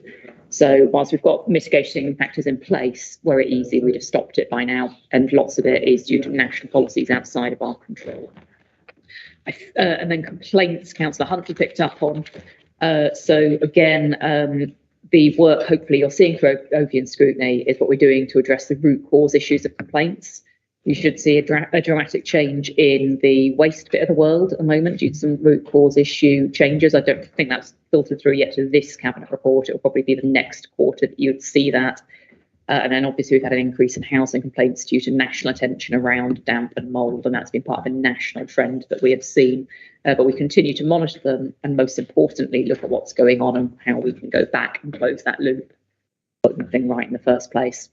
I think, unless I've missed anything, that's all the questions people in the room, but correct me if I'm wrong. Oh, well, yeah, in the room, maybe the caveat that catches me there. It was just the draft heritage strategy about how come planning didn't give the information to the relevant departments so they could do what they needed to do.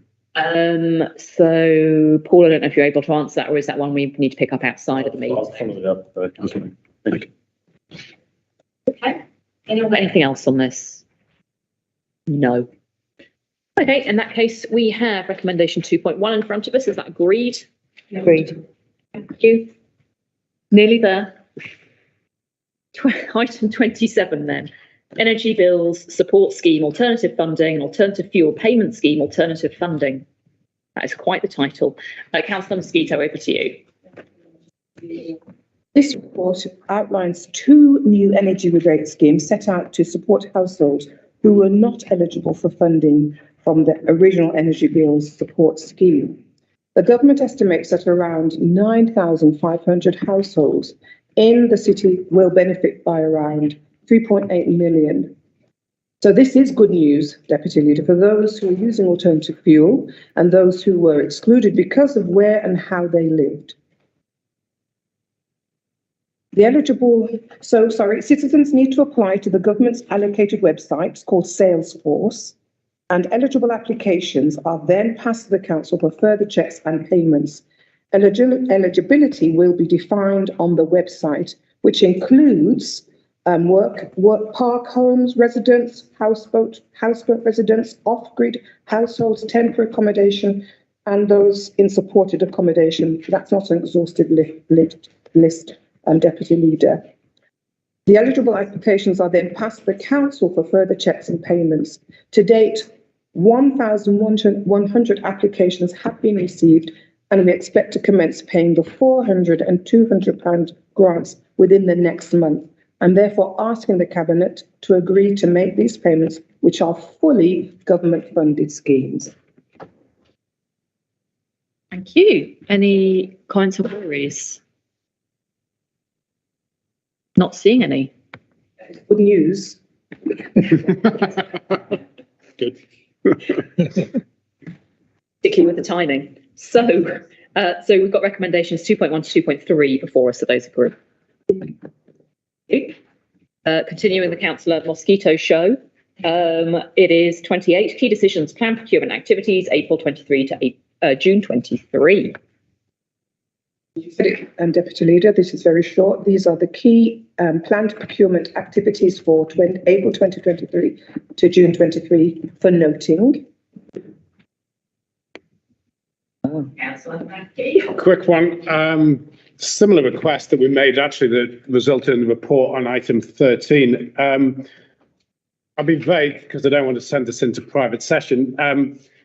Bowling Road get very close to a threshold in the way these things go. We're just wondering it may well tip over it. So just wondering if we could have a cabinet report on Bowling Road. Can we take that one away for consideration outside? I don't think we've got a relevant cabinet member here for that one. But thank you for the query. We will flag it up. Anybody got anything on anything else on this? No? Okay. So recommendation 2.1 is before us. Is that agreed? Thank you. Almost there. 29, non-key decision. Plan procurement activities, April 23 to June 23 even. Councillor Mosquito. Thank you, Deputy Leader. That is it. This report summarises the non-key plan procurement activities for April 2023 to June 2023, which are for noting. Anyone got anything on this? Okay, so we have recommendation 2.1 in front of us. Is that agreed? Agreed, thank you. Okay, finally then, we have other urgent business.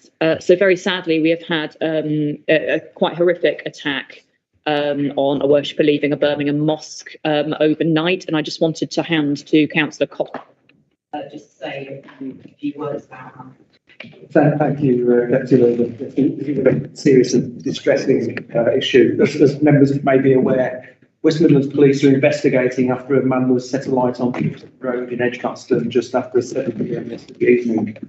It's believed the man who was walking home from Dudley Road Mosque was approached by another man.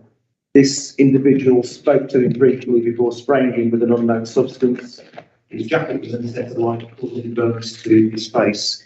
He was taken to hospital with serious injuries, which were advised by the police, thankfully not believed to be life-threatening. This is an absolutely horrific attack. I know that all of our thoughts will be with the victim and his family at such a distressing time. Councillors and the community safety team are speaking to the family and West Midlands Police, and we will continue to offer our support as we have been over the course of this morning. Council officers, the local councillors for that area and the local MP have also been engaging with community groups and local mosques to offer support to the wider community. We urge the community to work with the police and to avoid any speculation at this stage. I would also like to thank them for their willingness to share information on the incident. Of course, if anybody does have any information, I'd be grateful if colleagues here can share this amongst their networks. If they have any information that will assist this police investigation, then please contact West Midlands Police live chat facility on their website, quoting log 4009, 21st of March. Alternatively, they can get in touch with Crime Stoppers on 0800 555 111. Police and community safety colleagues will issue further updates as and when appropriate. But I know that all of us, I think, will stand in solidarity to support this gentleman, his family, and our communities at this very difficult time. Thank you. And Councillor Thompson's absent today because her ward is Councillor Mackie. Yeah, thank you very much. I just want to echo that, to say that, unity and the whole community stand together is what people want to hear. And it's because at the end of the day, there is no space in Birmingham for any form of attack of anything like this. I think it's absolutely abhorrent, and obviously any support that the family or the police require, and if anything we can do to help, we can certainly try to help in any way, because it's just appalling, absolutely appalling. Thank you. I fully associate myself with those comments of the Cabinet member. It's a shocking incident, and I hope the police can get to the bottom of it. Thank you, Deputy Leader. One of the things that always helps in horrible circumstances like this is public expressions of support from all of the leaders, including the Lord Mayor, and that will help to pacify and create a little bit of, lessen the fear that clearly is out there now.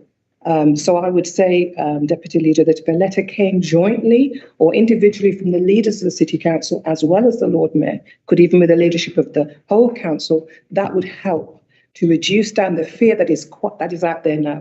Because when I read it, I became afraid. Thank you, Deputy Leader.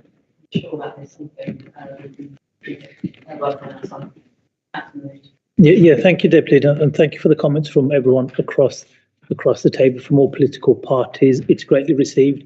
I've had literally probably up to 100 messages now on WhatsApp, on text messages. That's what I've been on the phone all morning from very fearful residents, because apparently this is the second incident. There's an incident that took place in Ealing in London, similar type attack, and that has happened in Birmingham. And I understand that the gentleman, the victim, he was coming back from a mosque in Smethwick, so it borders onto Sandwell Council as well. So there's a lot of fear because Ramadan could potentially start tomorrow in the city, or if not, definitely Thursday, which means on the evening you're going to get literally thousands of Muslims going to the mosques to open their fast, and then again for the evening Tarawih parade that they participate in. So I'm looking for reassurance from Councillor Cotton and from Mark that there will be some joint working with the police to ensure that people are feeling safe when they're going to and from mosque, especially during this period, because the Tarawih parades are during the evenings. They'll probably commence once the clocks go forward. I think it's at 7:15 up until Sunday, then 8:15 onwards. So they will be in mosque till about 9:30, 10 o'clock in the evening. Thank you, Deputy Leader.